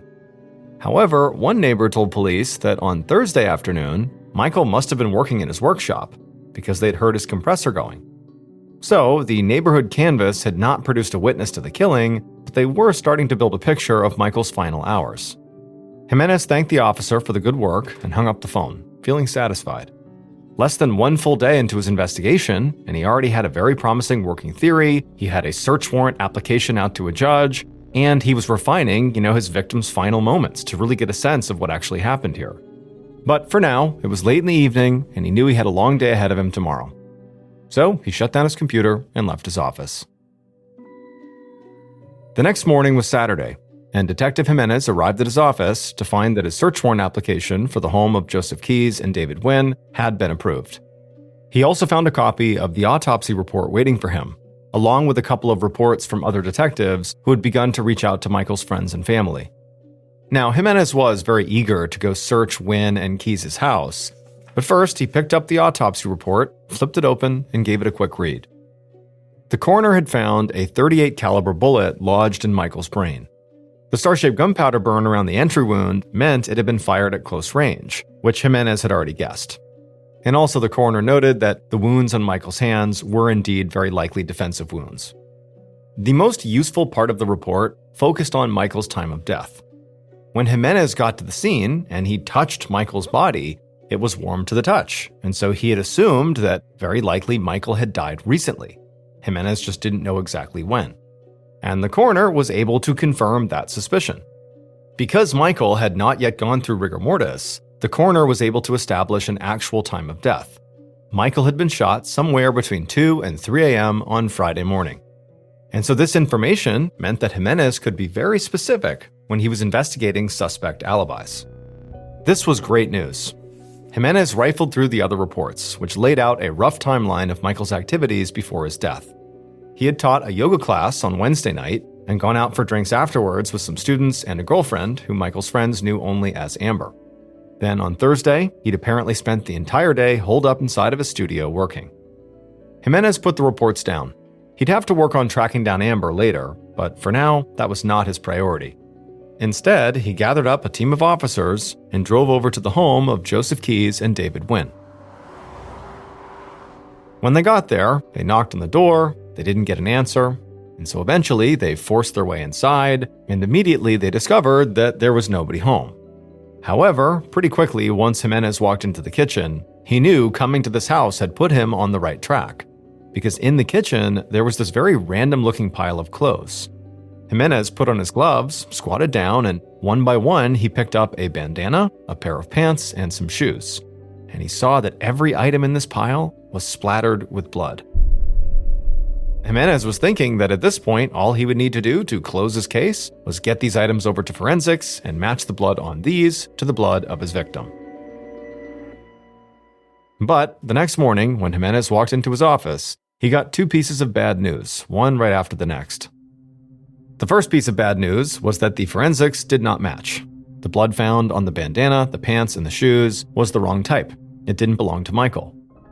And the second piece of bad news was that even though Joseph Keyes and David Wynn appeared to be the perfect suspects on paper for this murder, robbery detectives had found one big problem. When Michael was shot early on Friday morning, Keyes and Wynn were both already sitting inside of a jail cell. And so, just 2 days after Michael's body was found, Detective Jimenez found himself back at square one. Jimenez sat at his desk, flipping through reports from the crime scene, and hoping he'd stumble upon a detail that maybe he missed. And after about an hour of doing that, he did find something. On a list of items found inside of Michael's house, Jimenez saw a cell phone. At this time, in 2003, not everybody had a cell phone yet, so it wasn't something police immediately looked for when they arrived on a crime scene. Also, cell phones at this time did not contain the kind of evidence that they would today. There was no internet access on any of them, and people didn't send a whole bunch of text messages or really use them nearly as much as we do now. So Jimenez got up from his desk and walked to the evidence room to get the cell phone. And once he had it, he went straight to the single most useful piece of information the phone contained, and that was the call log. The detective began scrolling through the list of people Michael had spoken to before he died. And at the top of that list was the phone number for a contact listed as Amber Trudell. Jimenez read the name and immediately felt a jolt of excitement. Michael's friends had said that his girlfriend was named Amber. He had meant to track her down, and now he was staring down at, very likely, her phone number. Jimenez took the cell phone and went back to his desk. There, he used his own phone to dial Amber's phone number, but there was no answer. It just rang and finally went to voicemail, which was very disappointing. So Jimenez left a voicemail and asked Amber to please call him back at her earliest convenience. After he hung up, Jimenez just stared at the call history list again. And as he did, he noticed something curious. Michael had been killed on Friday morning, but his last call, which was to Amber, was made on Wednesday night. It seemed bizarre to Jimenez that there was this weird gap in time leading up to Michael's death. It was hard to imagine that all day Thursday, Michael hadn't spoken to anyone. And as he thought about this, he also found it to be kind of suspicious that Amber had not already come forward to talk to the police, considering that her boyfriend had been murdered. And so Jimenez began dialing numbers from Michael's contact list in his phone, including Michael's ex-wives and his adult kids, asking about Amber, looking for any information he could. But it seemed like no one really had any information about who this person was and what her role was in Michael's life. So, by the time Sunday came to a close, Jimenez had a new hunch about where he should focus his investigation: on his victim's girlfriend, Amber. The next morning, on Monday, when Amber still had not returned Jimenez's phone calls, he tried her again. And this time, his call went straight to voicemail instead of ringing like it had the day before. This meant her phone had shut off. Jimenez wasn't sure what to make of this. It was possible that Amber's cell phone had simply run out of batteries. In 2003, that wasn't that unusual to have your phone die and just sort of go without your phone for a while. Also, people did periodically just turn their phone off and not return calls. It was just a different time. But with every hour that went by that day without getting a call back from Amber, Jimenez couldn't help but get more suspicious. Finally, the next day on Tuesday, Jimenez got a phone call. When he picked it up, he hoped it was going to be Amber. But it wasn't Amber. It was Amber's boss, who Jimenez didn't know and had not called. And Amber's boss, who said she had heard about the murder on TV, had a story that changed everything Jimenez thought he knew about this case. The boss said that Amber worked for her as a bookkeeper at a charity called Child and Family Resources, and Amber was usually very reliable. But on Thursday, so a day before the murder, Amber had called out of work for what she said was a family emergency. She had been supposed to return a day ago, on Monday, but she hadn't shown up. And so Jimenez scribbled all this down, thinking that Amber did seem to make a pretty good suspect after all. But then, Amber's boss said there was one more thing. Amber's relationship with Michael was not a typical boyfriend-girlfriend relationship. It was an affair. Amber was married. Less than an hour later, Detective Jimenez walked into the air-conditioned bagel shop where Amber's boss had said that Amber's husband worked. After he had wrapped up the call with Amber's boss, Jimenez was left with a feeling of whiplash. Until her boss had told him about the husband, he had been viewing Amber as a possible suspect, and a good one. But now he was starting to wonder if maybe she was some kind of a victim. After all, right now she was still unaccounted for, nobody had heard from her, and this affair certainly gave her husband a very solid motive to potentially harm her, or harm Michael, or both. All Amber's boss had known about Amber's husband was his name, Justin Goodwin, and his place of employment, this bagel shop. However, when Jimenez asked the employee at the counter if Justin Goodwin was working, the employee looked surprised and kind of nervous, and just shook his head and said no. Then he told Jimenez to wait and left the counter to go into an office in the back. And then after a minute, another man walked out to the counter and introduced himself as the manager. And he told Jimenez that he was sorry, but Justin had worked here, but he quit his job very suddenly just the day before. To Jimenez, it was sort of head-spinning how quickly this new theory that Justin could be involved here was picking up steam. So he asked the manager if he knew anything about Justin's wife, Amber. And the manager made a sort of pained expression. He told Jimenez that all he knew was that their relationship seemed very tumultuous. In fact, Justin had once missed work because he'd been arrested for domestic violence. Jimenez could barely contain his eagerness as he asked the manager for Justin's address. Then, after he got it, he left the bagel shop and sped to the home of his new prime suspect. But when Jimenez arrived, the lights were off in the house. The driveway was empty, and nobody answered the door. And so Jimenez walked around to a few of the nearby houses and spoke to the neighbors, sweating in the heat the whole time, but they all said that they hadn't seen Amber or Justin for at least a few days. Disappointed, Jimenez gave them all his card and asked them to call him if they remembered anything or if they saw or heard anything out of the ordinary. For the next 3 days, Jimenez and his team searched for Amber and Justin and put out notifications to neighboring police departments to be on the lookout for them. But he didn't make any progress until Friday, October 3rd, exactly 1 week after the murder, when one of the neighbors whose doors he had knocked on called him back. It was a woman, and she sounded breathless and excited. She told Jimenez that he had to come back to Justin's house right now, because at this very moment, she was standing at her window and watching as Justin and another man were taking all the furniture out of Justin's home and loading it into a rental van. Jimenez immediately ran out of his office, hopped in his cruiser, and he sped over to Justin's house. And when he got there, he saw a man who he instantly recognized from the mugshots as Justin himself. And just like the neighbor had said, Justin clearly was taking furniture from his house and putting it into this van.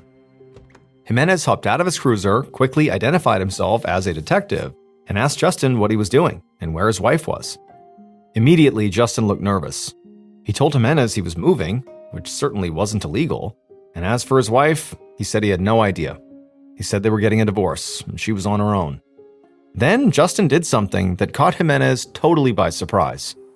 It was swelteringly hot outside, and at some point Justin lifted up his shirt to wipe the sweat off his face. And when he did, Jimenez saw tucked in Justin's waistband was a gun. Now, Jimenez had no idea if Justin had a license to carry this gun, but considering the entire circumstances, it was too much to overlook. And he told Justin he had to come down to the station and answer some questions.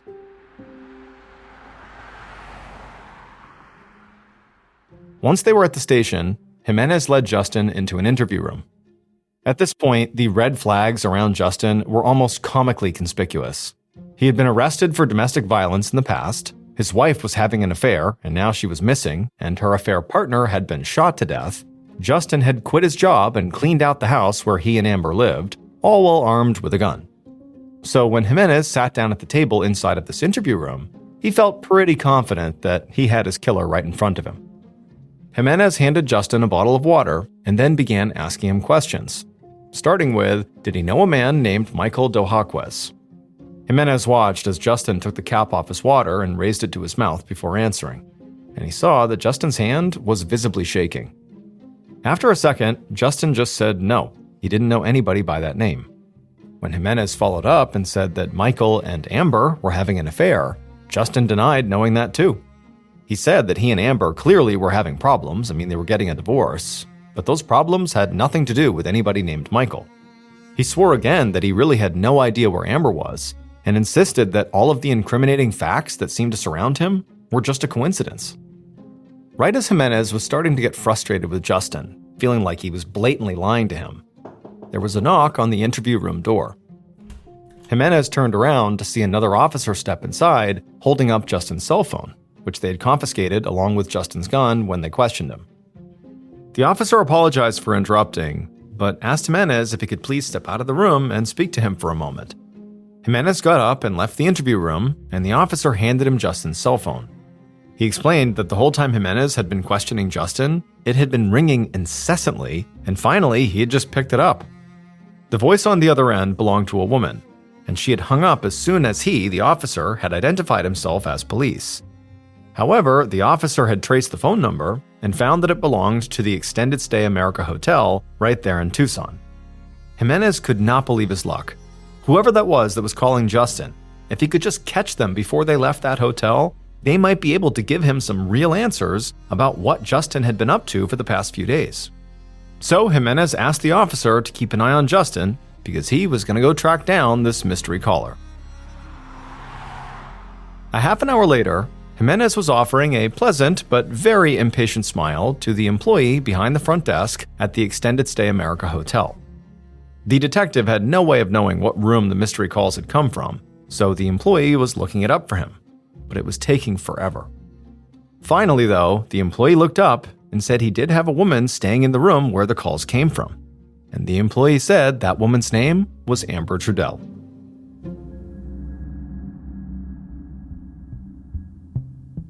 Detective Jimenez would take Amber back to the police station and would spend the next several hours untangling her story and Justin's. The detective's murder case was changing faster than he could even keep up with. First, it had looked like a robbery, and he'd had 2 slam-dunk suspects, but that had fallen apart in days. Then he had Amber Trudell, the suspicious girlfriend, who he thought maybe was dodging his calls because she was guilty, but Amber had turned out to be missing, and a possible victim. That revelation had given him Justin Goodwin, the jealous husband, but just as Jimenez had thought he was closing in on Justin for killing Michael and maybe even Amber too, Amber herself had reappeared, holed up in a hotel, and calling Justin over and over again. Whatever Justin and Amber were relationship-wise, they apparently were not totally broken up yet. And so now Jimenez was considering yet another theory, that maybe Justin and Amber had killed Michael together. He figured he could put them both in separate interview rooms, take each of their statements, and then grill them on the inconsistencies that he was absolutely certain he was going to find. But that didn't happen. To Jimenez's shock, Justin and Amber's stories matched each other perfectly. Yes, they said they were having marital problems, and yes, they saw how suspicious all their behavior looked. Between Justin quitting his job and lying to police about where Amber was, and Amber abandoning her job and ignoring all of Jimenez's calls while hiding in a hotel, but they swore they didn't kill Michael, and they had alibis to prove it. Because on Thursday morning, so almost a full 24 hours before the murder, they had left Tucson, headed 3.5 hours north to a mountain town called Sholo, Arizona, where Justin's mother and stepfather lived. They told Jimenez to call Justin's parents and check for himself. And so Jimenez did just that, not really sure what to expect. He didn't really have high hopes here that they were going to actually be able to confirm their alibi. But it would turn out that Justin's stepfather, he was a retired police detective, and he was very straightforward and specific about the timeline. And even though this kind of poked a hole in his whole case, Jimenez believed him. And so this meant that between the hours of 2 and 3 a.m. on Friday, when Michael was shot to death, Amber and Justin were almost 200 miles away.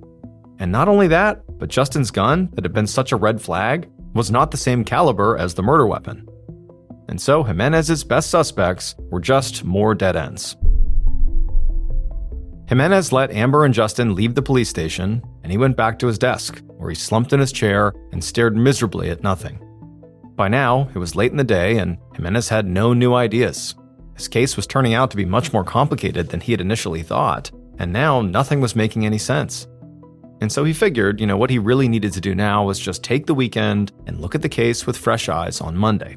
There had to be something he was missing, some piece of evidence that he was either misinterpreting or missing altogether. He decided he would make one more phone call and then head home. He picked up the phone on his desk and dialed the number for the coroner's office. And like he expected, on a Friday night, nobody picked up. So he left a voicemail asking the coroner to take one more look at all the Michael Dohakwa's evidence.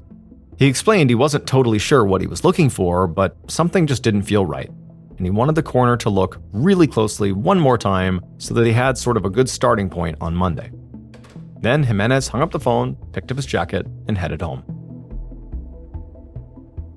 The tip that would break this case wide open came early the following week, but the tip didn't come from the coroner. It was a phone call from someone Detective Jimenez had spoken to already in this investigation, and who he never expected to hear from again. This person said that Jimenez had to come meet with them right now, and Jimenez didn't hesitate, because what this person had to say didn't make sense with the rest of the evidence that the detective had. But the detective no longer trusted all of his evidence. He was sure there was something wrong with his facts, he just wasn't sure what it was, and so maybe this was part of it. Jimenez drove out to meet the person who called him, and the person took him for a walk. They said they wanted to show him a hole that they had found in the dirt. And when Jimenez got to that hole, he stood there panting in the warm air, and he realized that finally, he knew who his murderer was. He just had to figure out how this was possible. And this is where the coroner came in. Because shortly after Jimenez got back to the station, the coroner called to tell Jimenez that he had been right. They had all misinterpreted one very important piece of evidence.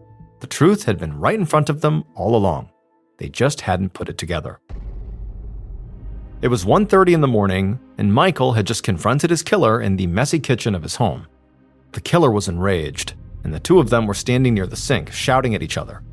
At some point, the killer grabbed a glass and threw it at Michael, but Michael managed to dodge it, and the glass hit a window pane near the front door, shattering glass all over the ground. Michael was about to step towards the killer to stop them from throwing anything else at him, but there was something he didn't realize. The killer was hiding a revolver. And suddenly the killer drew their weapon, and when Michael saw it, he rushed forward to try to wrench it out of their hands. They struggled, but Michael couldn't get a hold of the gun, and they wrestled together out the front door, and then the killer fired. Michael fell backwards onto the patio, dead. At this point, the killer looked up and down North Sparkman Boulevard to make sure nobody was around, and when they were sure they were good, they took off running into the warm summer night. It would turn out all of Jimenez's suspects, Joseph Keyes, David Wynn, Justin Goodwin, and Amber Trudell, did have alibis for Friday, September 26th, between 2 and 3 a.m., which was when the police thought Michael had been murdered. But law enforcement was wrong about Michael's time of death. The heat had fooled them. Michael was not shot to death early on Friday morning, September 26th. He was shot to death early on Thursday morning, September 25th. His body was warm when Detective Jimenez reached down to touch his skin because it had been very hot and muggy outside the whole time he was lying there. The coroner thought the body temperature, combined with the flexibility of the body, meant that death had been recent and that rigor mortis had not begun. But in reality, a hot and moist environment can cause rigor mortis to happen more quickly after death and last for a shorter period of time. So in reality, Michael's rigor mortis had already come and gone by the time Jimenez touched his body, and so the reason he was sort of flaccid feeling is because he no longer was in rigor mortis. And so when the coroner had gone back over the evidence at Detective Jimenez's request, he found something he had missed. Michael's body had larvae in its eyes, which was an indication that he had been dead for a lot longer than a few hours. And when police went back to the crime scene, they realized that the compressor the neighbor had heard on Thursday, which caused them to think that Michael was alive and well and working in a shop that day, was actually set to refill automatically. So that noise had not meant anything at all. It did not mean that Michael was in there at work. And so the adjustment of the time of death from Friday to Thursday morning allowed Jimenez to make sense of that final phone call he got from the person he had already spoken to, who called him asking to meet. That person was Justin's stepfather, the retired police officer. The stepfather had been telling the truth about the timing of Justin and Amber's visit, and that had ruled them out as suspects when the belief was Michael had been killed on Friday. But after he had gotten off the phone with Jimenez, the stepfather had followed a hunch out to the back of his property where he discovered a hole in the dirt. And inside that hole was the murder weapon. But the person who hid that gun was not Justin.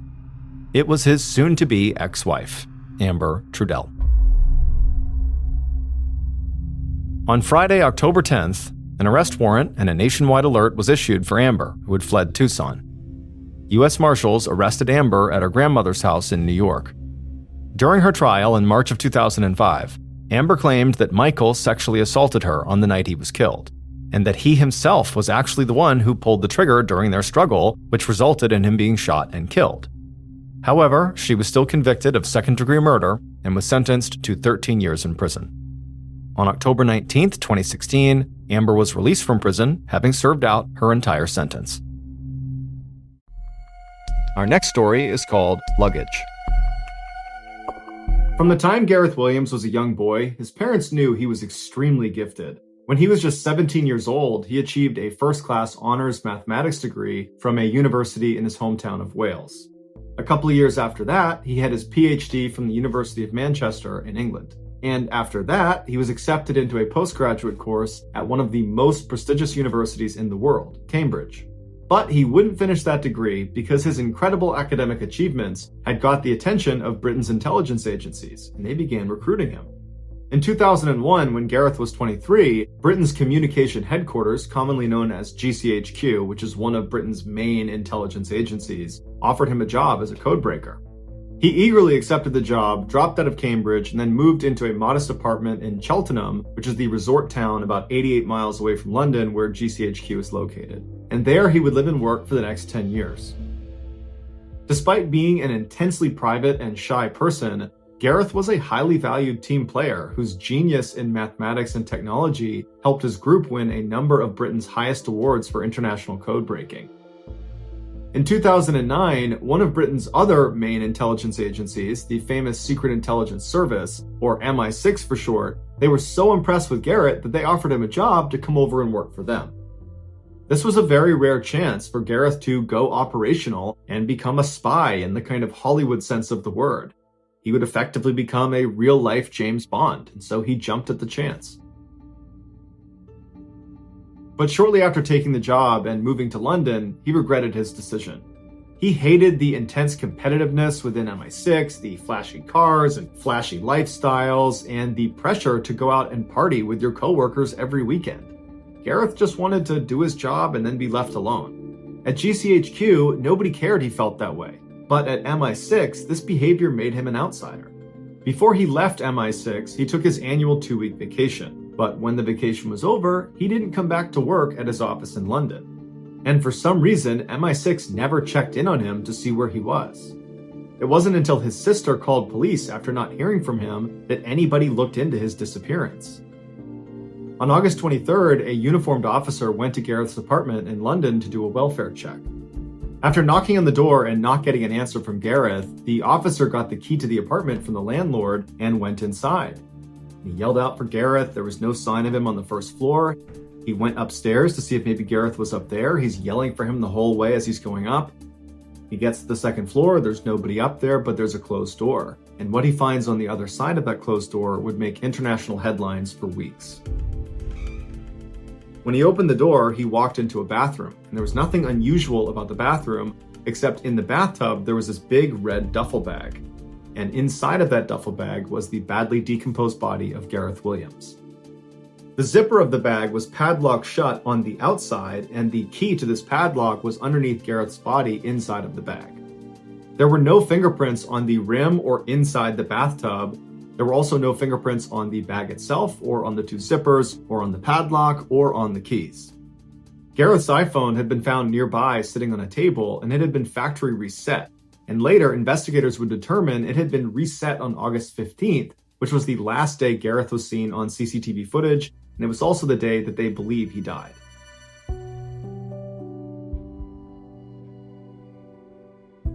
According to the coroner, Gareth's body had no injuries on it. There was no sign of a struggle, and his toxicology report showed that he had no drugs or alcohol in his system.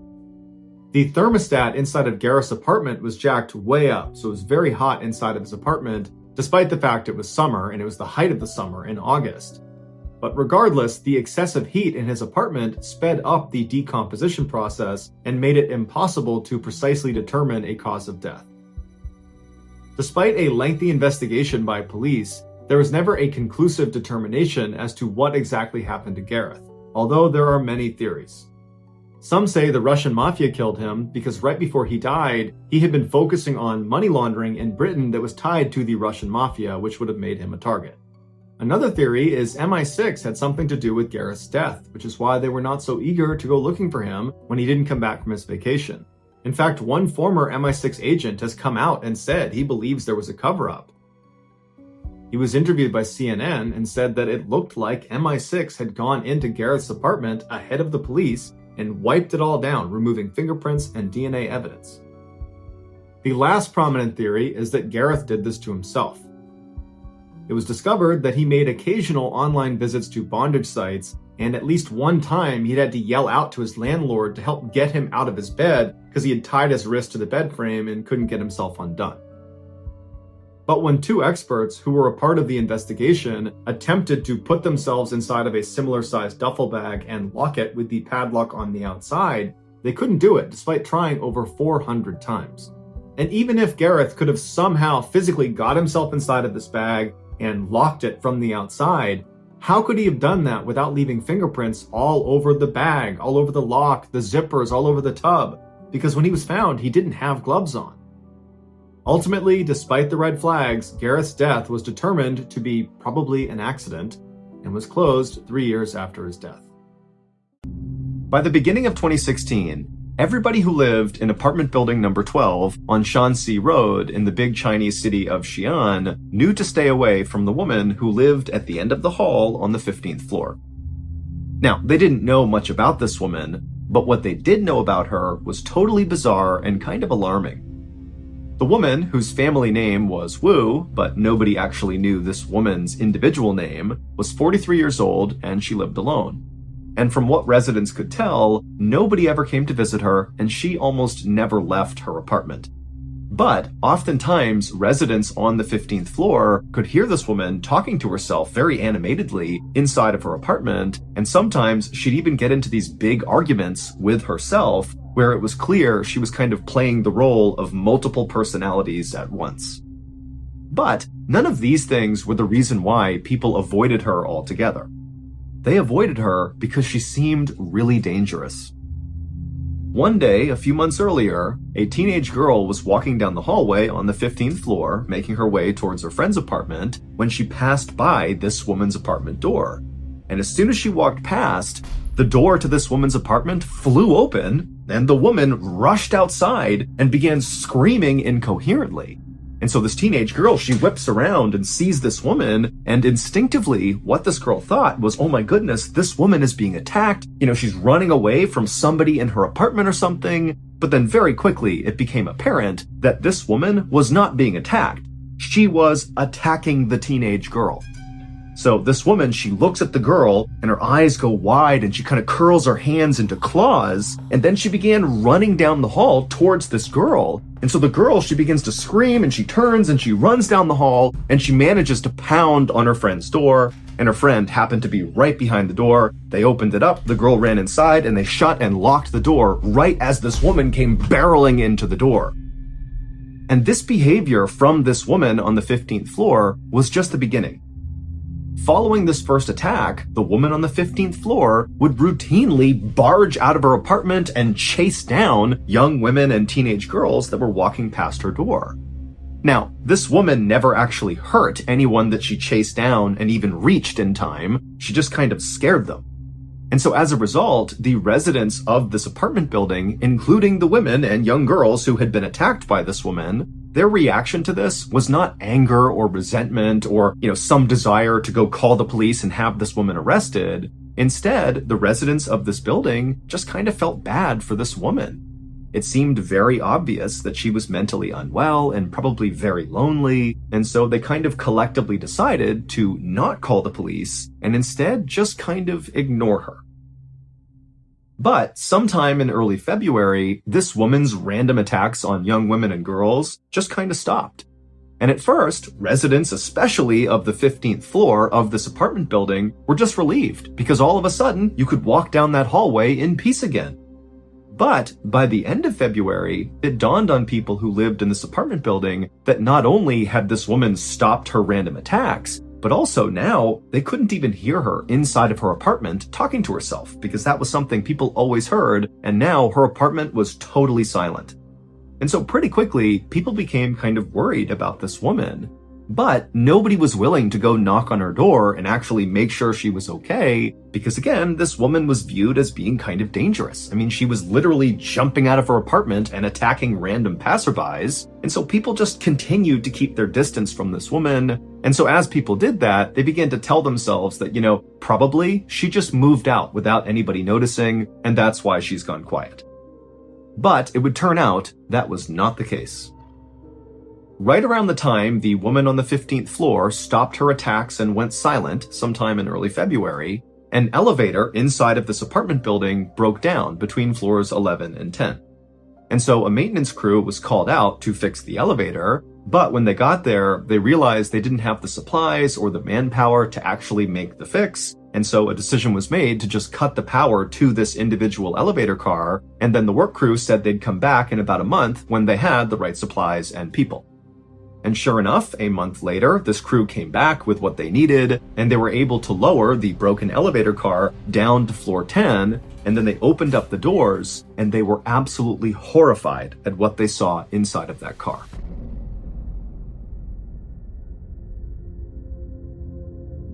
It's believed that shortly after this woman on the 15th floor had one of her outbreaks and chased someone down the hall, she got into the elevator and began traveling down.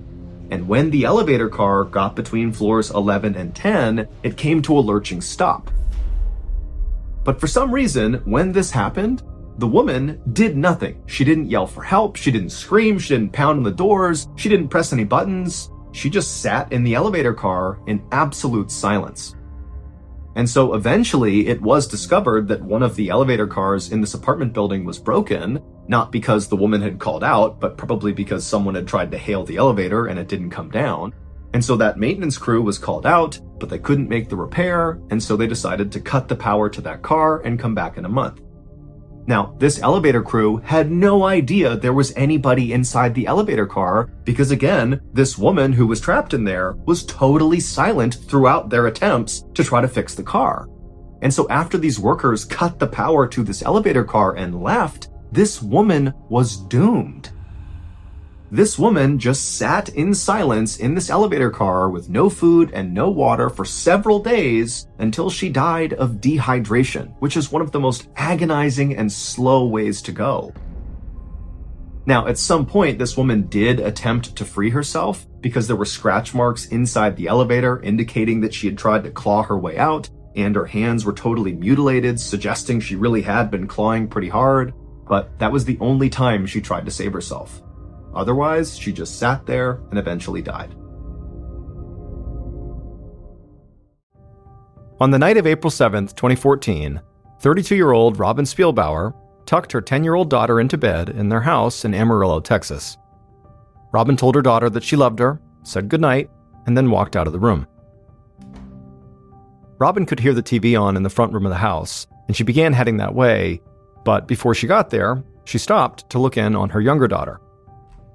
Robin peeked into her bedroom and saw the little girl was already fast asleep.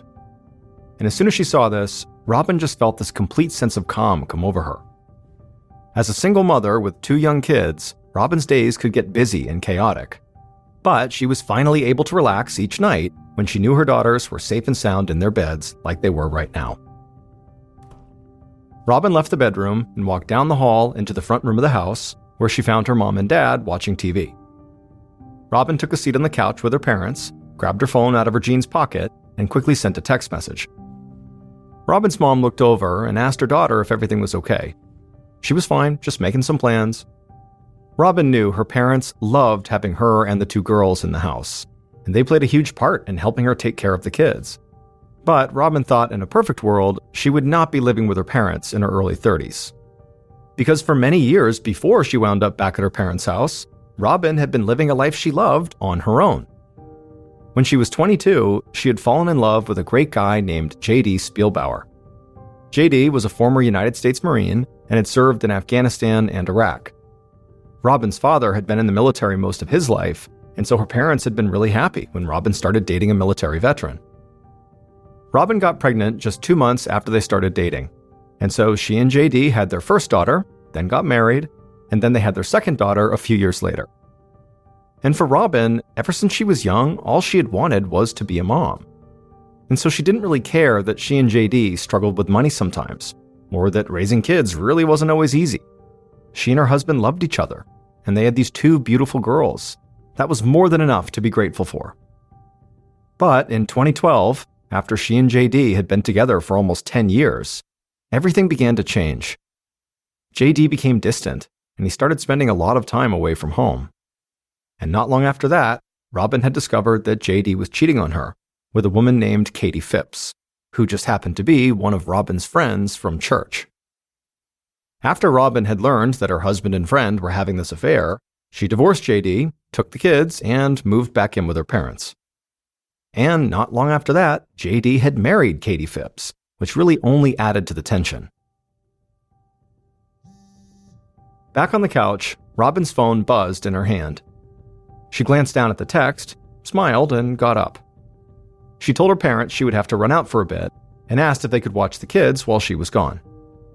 Her mom said of course, and then asked if Robin was going out to meet her new boyfriend. Robin blushed a little, but didn't respond. Then she just grabbed her purse, told her parents she wouldn't be gone too long, and walked out the front door.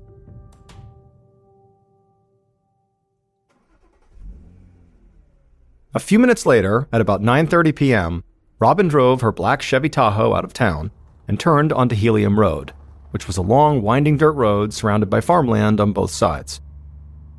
As she drove, Robin cranked up the country music on the radio and looked out at the huge Texas night sky.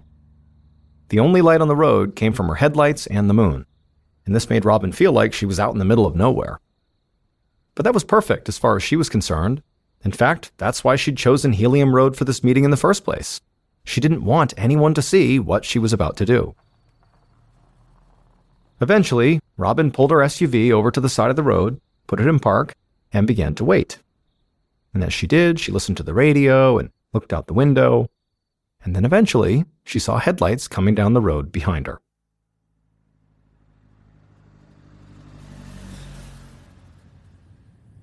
The following day, at noon, almost 15 hours after Robin had left her house, a middle-aged man drove his truck down Helium Road.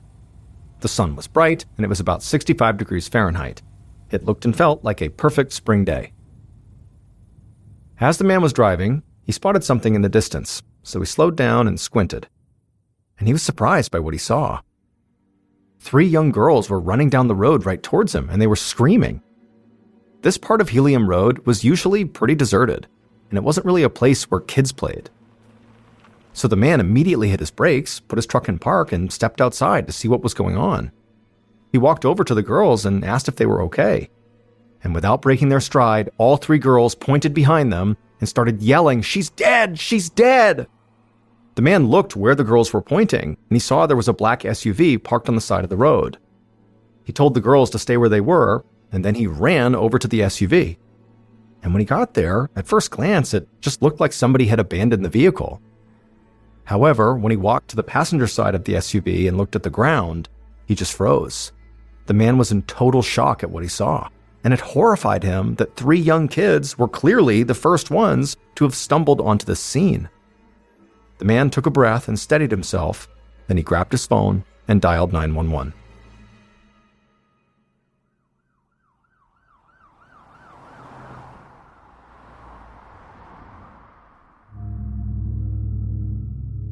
A little later that afternoon, Sergeant Alan Mongold of the Randall County Sheriff's Department sped down Helium Road. Up ahead, he saw there was an ambulance, cop cars, and a fire truck, and then behind him, driving as well, were more police cars. Sergeant Mongold could not think of a time ever when this spot on Helium Road, basically in the middle of all this farmland, had been so crowded. He eventually pulled over and parked his car not far from a black SUV and got out. And immediately, an officer ran over to meet him and said he'd taken statements from the 3 young girls and the man who had been there when he arrived, but he'd arranged for the girls to be taken home, and he'd sent that man on his way. Mongold said that was fine. He would follow up with them if he needed to. And then he and the other officer walked around to the passenger side of this black SUV, and they joined a group of paramedics who were already standing there. But as soon as Mongold looked at the ground just outside the car, it was clear the paramedics could not do anything. Because lying there on the ground was a woman's body. And based on all the bugs crawling on her, Mongold knew she must have been dead for at least several hours. Mongold put on his gloves and crouched down next to the body. The woman was on her back, and immediately Mongold saw a deep dark bruise on the left side of her head. And at first glance, this bruise did not appear to be something she got just from falling down or something. It looked like something had been smashed into the side of her head, like a heavy object. And so at this point, Mongold felt confident he was very likely dealing with a murder. He reached into the woman's pockets, but found they were empty. So he told one of the officers on hand to run the plates of the SUV. And then he and the others started to do a sweep of the area. Within minutes, Mongold saw the officer who had just run the plates waving him over. Mongold joined him, and the officer said that the SUV was registered to a woman whose name was Robin Spielbauer, and the image of Robin Spielbauer that popped up matched the victim. Pretty soon, members of the county's forensics team arrived, and Sergeant Mongold searched the area around Robin's body and her SUV again. And this time, a forensic tech saw something that seemed really strange. The back windshield of Robin's SUV had a small crack in it, and embedded in the crack were tiny pieces of hot pink plastic. Now, neither the forensics tech nor Sergeant Mongold had any idea what this pink plastic was from. But the tech said hopefully that would become clear after they ran some tests. The investigative team spent hours searching up and down Helium Road, hoping to find a potential murder weapon or maybe Robin's cell phone. But other than those pink plastic flecks on the SUV windshield, there really wasn't much to go on. Mangold considered the possibility that this could have been a robbery gone wrong, that someone had gotten Robin to stop her car, attacked her, and had stolen her purse and her phone. But the idea that a carjacker would choose this road to try to rob someone where there wasn't a whole lot of traffic just didn't make a lot of sense to him. And so Mangold couldn't help but think that maybe Robin's killer was someone she knew.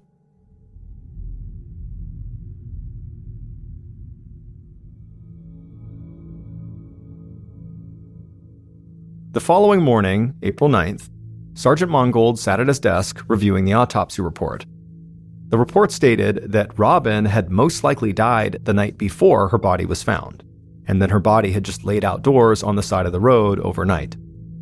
And even more importantly, the autopsy report confirmed that Robin had been murdered.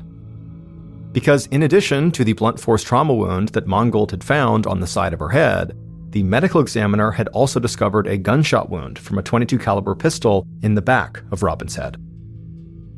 So, that morning, Sergeant Mangold went to meet with Robin's friends and family to learn as much as he could about her, and also to see if anyone close to Robin owned a .22. Mangold had informed Robin's parents about the death of their daughter the previous night, and even without the results of the autopsy report, he had told them he believed there had been foul play. And so through their complete shock and grief, Robin's parents had given Mangold a list of the few people who had been closest to Robin. And now, Mangold decided to start with her new boyfriend, a bartender named Jared. But the conversation with Jared proved to be pretty uneventful. Jared said he'd been working at the bar the night that Robin had died. He said she hadn't called him or texted him or anything. And Mangold was able to quickly track down multiple people at the bar who corroborated Jared's alibi. Now, the detective had no intention of crossing Jared off his list this early on, but Jared did not jump out as an obvious suspect. And so Mangold figured if Robin's current boyfriend didn't look like a major suspect, well, the next logical step was to talk to her ex-husband, J.D. Spielbauer. Later that day, now over 24 hours after Robin's body had been found, Sergeant Mangold knocked on the front door of J.D.'s house. And as he knocked, Mangold felt a bit surprised by where he was standing, because J.D. lived only a few houses away from Robin's parents' house. The door opened, and a woman who looked like she was in her late 20s with long brown hair and bright blue eyes was standing there. Mangold introduced himself, and the woman said her name was Katie, and that she was J.D.'s wife. She said news had traveled fast, so she already knew about the murder, and she assumed that's why Mangold was here, to talk about it. Mangold nodded, but before he could say much more, a tall, thin man with a cropped military-style haircut stepped outside. He introduced himself as J.D. Spielbauer. But immediately, his wife, Katie, snapped at him and told him to shut up, because she was talking to the police. J.D. immediately hung his head and fell silent. Sergeant Mangold acted like he didn't notice any of that, but in reality, he was taken aback. Married couples, even ones that didn't necessarily get along, rarely lashed out at each other in front of him, especially when they knew they could be potential suspects in a murder case. But Mangold remained calm and polite and asked them where they'd been the night that Robin died. Katie said that she and her son had been at a friend's house, and they had come home around 10 p.m. J.D. said he'd been home all night with his uncle, who also lived in the house. They'd just been drinking beer and playing some pool. Other than Katie's quick outburst at J.D., nothing the couple did after that seemed particularly strange. However, for some reason, Mangold just felt like there was a good chance both of these people were lying to his face. He talked to them for a bit longer, and then as they wrapped up, he told them he would be in touch if he needed any more information. But as he walked back to his car, Mangold already knew he'd be calling J.D. and Katie down to the station soon. He just needed to be better prepared if he was really going to interview them.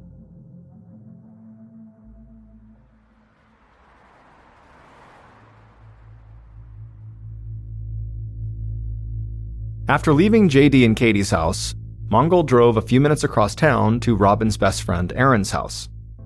Robin's parents had told Mangold that Robin and Aaron were extremely close and shared basically everything with each other. So Mangold thought she'd be a great person to talk to learn more about Robin, but also he figured if anybody had inside information on Robin's ex-husband and his new wife, it might be Erin. And as it would turn out, Erin knew a whole lot about Robin's ex and his new wife. She told him that at one point, she, Robin, JD, and Katie had all been friends. But then JD and Katie had an affair and things got ugly. She said Robin constantly worried about the kids and wondered if she and JD should really be trying to co-parent them. Erin also said that JD talked a lot about suffering from PTSD because of his time in combat as a Marine. Mangold took notes on everything Erin was telling him. An affair, a divorce, and a potential custody battle could all be motives for murder. And while Mangold did not believe that all military vets suffering from PTSD were inherently violent, JD's condition was still something he had to consider. But Erin would tell Mangold something else that would instantly make him rethink his entire approach to JD and Katie. Erin said late last year, Robin had gone over to JD and Katie's house to drop off the kids. However, when Katie had come in and seen her husband and Robin talking, she screamed, grabbed Robin, slammed her into the fireplace, and threatened to ruin her life. That evening, Sergeant Mangold led JD into an interview room at the sheriff's station, and then he sat down next to him at a small round table that was pushed up against the wall. JD was wearing a t-shirt, jeans, and a baseball cap that he kept messing with like he was nervous. Mangold had spent most of the previous night trying to learn as much as possible about Robin, JD, and Katie's relationship, and he had worked with the phone company to secure a copy of text messages sent to and from Robin's cell phone. Mangold started the interview by asking JD to give him an overview of what he'd been doing on the night Robin died. JD spoke in a slow Texas drawl. He was polite and addressed Mangold as Sir, and he said basically the same thing he'd told Mangold when they met at the house.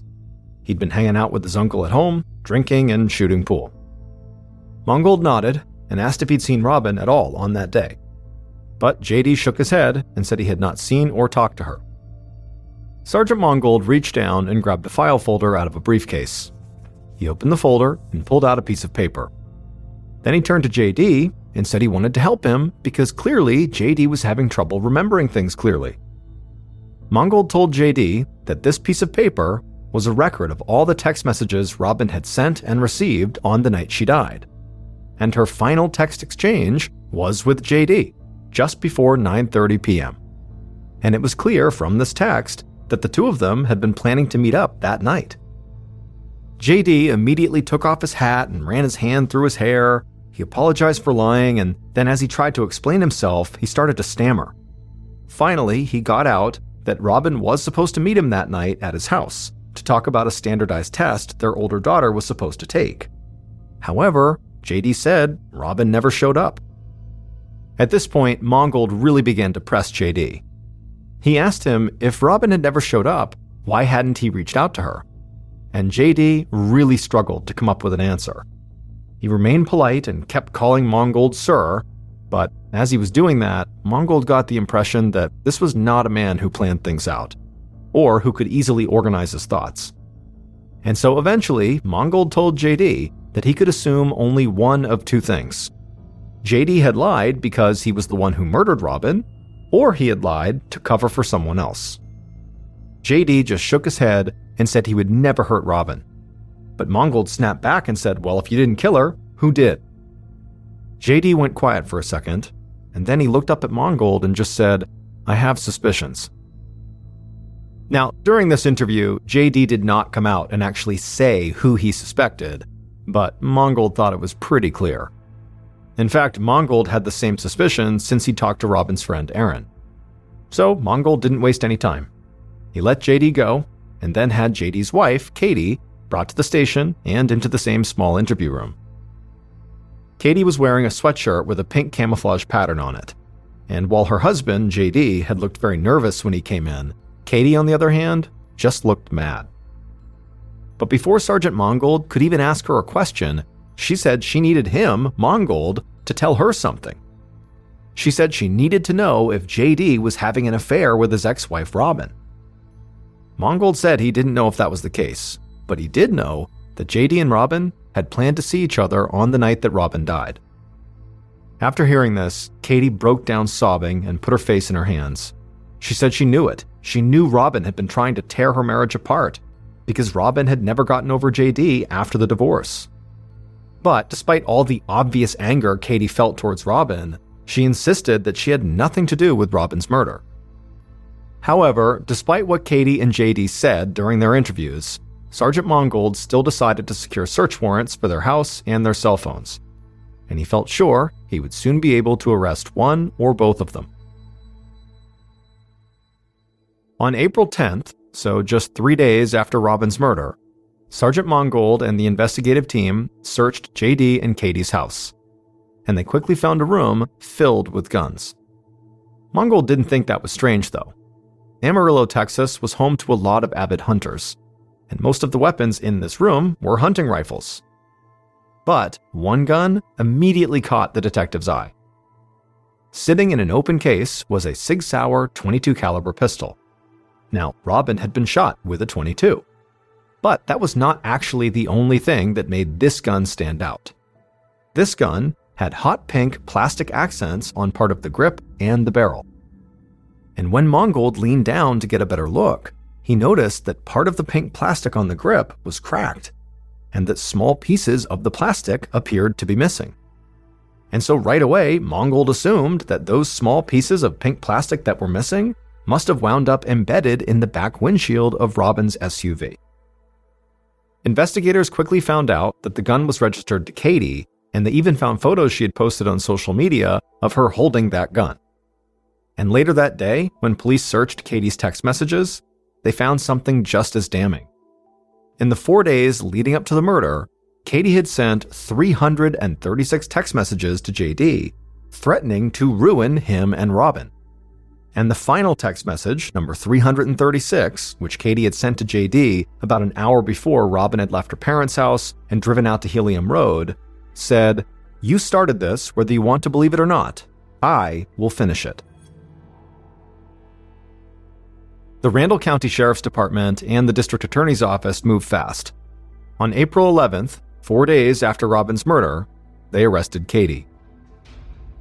However, before the case could go to trial, the DA wanted either a confession or clear evidence that demonstrated Katie had been driving on Helium Road on the night of the murder. Katie refused to confess. She just repeated her story that she had been with her son at a friend's house and then gone home at around 10 p.m. that night. Now, Katie's cell phone had pinged off a tower near the murder site at the time Robin was most likely killed, but that tower also would have pinged if she was driving from her friend's house to her house, so it was not the definitive evidence the DA was looking for. The search for some elusive piece of evidence that would ensure a guilty verdict began to frustrate the police. After all, Sergeant Mongold and his team had Katie's gun and her threatening text messages to JD, and they knew Katie had once slammed Robin into a fireplace. But Mongold and his team's hands were tied, because the DA's office had taken over the investigation. The DA's office wound up re-interviewing people connected to the case and also scouring surveillance footage from locations just outside of town to see if they could spot Katie's car pulling onto Helium Road. But none of this led to anything new, and the investigation dragged on for months. And so the DA began to worry that he would never find this piece of evidence that would definitively win over a jury. But on a day in July of 2015, over 15 months after Robin's murder, a woman who worked for the DA rushed into his office, and she had a very excited look on her face. She told the DA that she'd seen a story on the news about how certain cell phones left a clear digital footprint when they were connected to Wi-Fi. Essentially, police could use this Wi-Fi data to track exactly where a phone had been, which was far more information than a cell phone tower could provide. When the DA heard this, his face lit up. He'd never heard about this type of search. So he gathered his team, and they immediately got in contact with the phone and internet companies, and soon they were able to trace Katie's exact path on the night of the murder. This was exactly the kind of evidence the DA had been looking for. And not long after that, the DA got another big break when he was contacted by Robin Spielbauer's mom. She told him that she had just gotten this very bizarre phone call that she knew would help his investigation. and the information Robin's mom provided, along with the newly collected Wi-Fi data, finally solidified the case. That night, the killer drove their truck through town, trailing just far enough behind Robin so as not to be spotted. The city lights slowly disappeared behind them as the killer followed Robin out onto a dark dirt road. And after a few more minutes of driving, the killer saw Robin pull over and park. And so the killer slowed down as well and parked right behind her. Once they were stopped, the killer put on a pair of gloves, grabbed a gun from the passenger seat, and then stepped outside, leaving their headlights on. The killer calmly walked towards the SUV, raised their gun, and slammed it against Robin's back windshield. The windshield cracked, and the killer heard Robin begin to scream from inside the vehicle.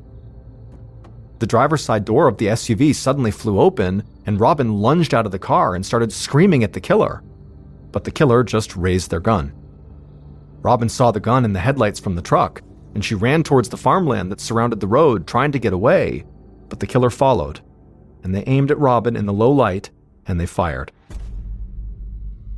The bullet struck Robin in the back of the head. She stumbled, her body twisted, and she fell to the ground on her back. The killer approached and saw Robin was still breathing, so they aimed the gun at her forehead and pulled the trigger again. But the gun jammed. The killer panicked. They rushed back to their truck, glancing over their shoulder to make sure Robin was not getting up and running off. The killer found a tire iron from the truck bed, took it, and ran back to the side of the road where Robin was still laying on the ground. The killer held up the tire iron and swung it hard into the side of Robin's head. Blood spilled from Robin's temple out onto the ground. Now she stopped breathing, and she died right there on the side of the road. The killer leaned down and took Robin's cell phone out of her pocket. They searched her other pocket for personal items, but she didn't have anything else on her. So the killer walked over to her SUV, leaned inside through the open driver's side door, and grabbed Robin's purse. And then with that in hand, they shut the door behind them. The killer ran back to their truck, hopped in the driver's seat, and sped off down the dirt road back towards their house in town. Once back inside the safety of their home, the killer walked right into their gun room, and they would put the gun they had just used to shoot Robin, a Sig Sauer .22 caliber pistol with a pink plastic grip, into an open gun case. At this point, the killer took a deep breath and began to calm down. They were convinced the police would eventually find this pink gun, and when they did, they would believe Katie had murdered Robin. Katie Phipps would stay in prison for over a year awaiting trial, while the DA's office tried to find evidence that would ensure her conviction in court. But Katie didn't murder Robin.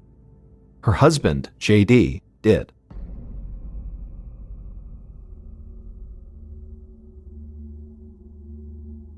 It would turn out that Katie's suspicions about JD and Robin had been correct. JD, who had cheated on Robin with Katie, had now begun cheating on Katie with Robin. But JD knew Katie had caught on, and the whole thing had now turned into a total mess. He wanted both women out of his life, so he murdered his ex-wife and framed his current wife for the crime. On the night of the murder, the way JD had lured Robin to Helium Road was he had been texting back and forth with her to set up a meeting on that secluded road. That way they could carry on their affair without being seen. Police had considered JD a suspect, but the bulk of the evidence they found seemed to point to his wife Katie. She had sent hundreds of threatening text messages, had physically assaulted Robin, and had claimed she was going to, quote, finish what JD had inadvertently started. And when tests were run on Katie's gun, the pink plastic from the weapon matched the pink plastic police had found embedded in Robin's back windshield. And so, after only a 4-day investigation, police had arrested and jailed Katie. But over a year later, as investigators and the DA tried to shore up their case before going to court, new evidence came to light. Katie's phone had not been connected to Wi-Fi on the night of her murder. However, her son's phone had. And so using the Wi-Fi data from her son's phone, in connection with cell phone tower from Katie's phone, police were able to see that on the night of the murder, Katie's route was directly from her friend's house back to her own house. At that point, they realized Katie had been telling the truth. She did not kill Robin. Also, investigators came to believe that many of Katie's threatening text messages to JD might have been about divorcing him and exposing his affair, not about harming Robin. So with this new evidence, police released Katie from jail, and the DA admitted he had rushed to judgment about her guilt. Once Katie was out, investigators quickly turned their attention to JD. And one of the first things they discovered was that JD's stories about suffering from PTSD were a complete lie, because JD had never served in the military. It was just something he lied about to impress women. And so the fact he had successfully carried out this lie for years and had even convinced police it was true helped lead the investigators to believe that JD was much craftier than they had given him credit for. They came to assume that everything he'd told them during the investigation was potentially a lie, and that he had the personality and the mental capacity to frame someone else for murder. And then finally, when investigators really began to move in on JD, Robin's mom contacted the DA about this bizarre phone call she got. She said that JD had called her and asked her to lend him a significant amount of money so that he could take his daughters on a trip to New York ASAP. With everything else investigators had learned, they saw this as a huge red flag. They believed the reason JD was trying to go to New York was actually just to make a run for the Canadian border. So they arrested JD before he could leave town, and they charged him with the murder of his ex-wife Robin. JD was found guilty of murder and sentenced to life in prison. He'll have a chance for parole in 2046. Despite the conviction, some members of the sheriff's department continued to believe that Katie had played a role in this crime. But once she was released from jail, Katie was never arrested or charged again in connection with Robin's murder.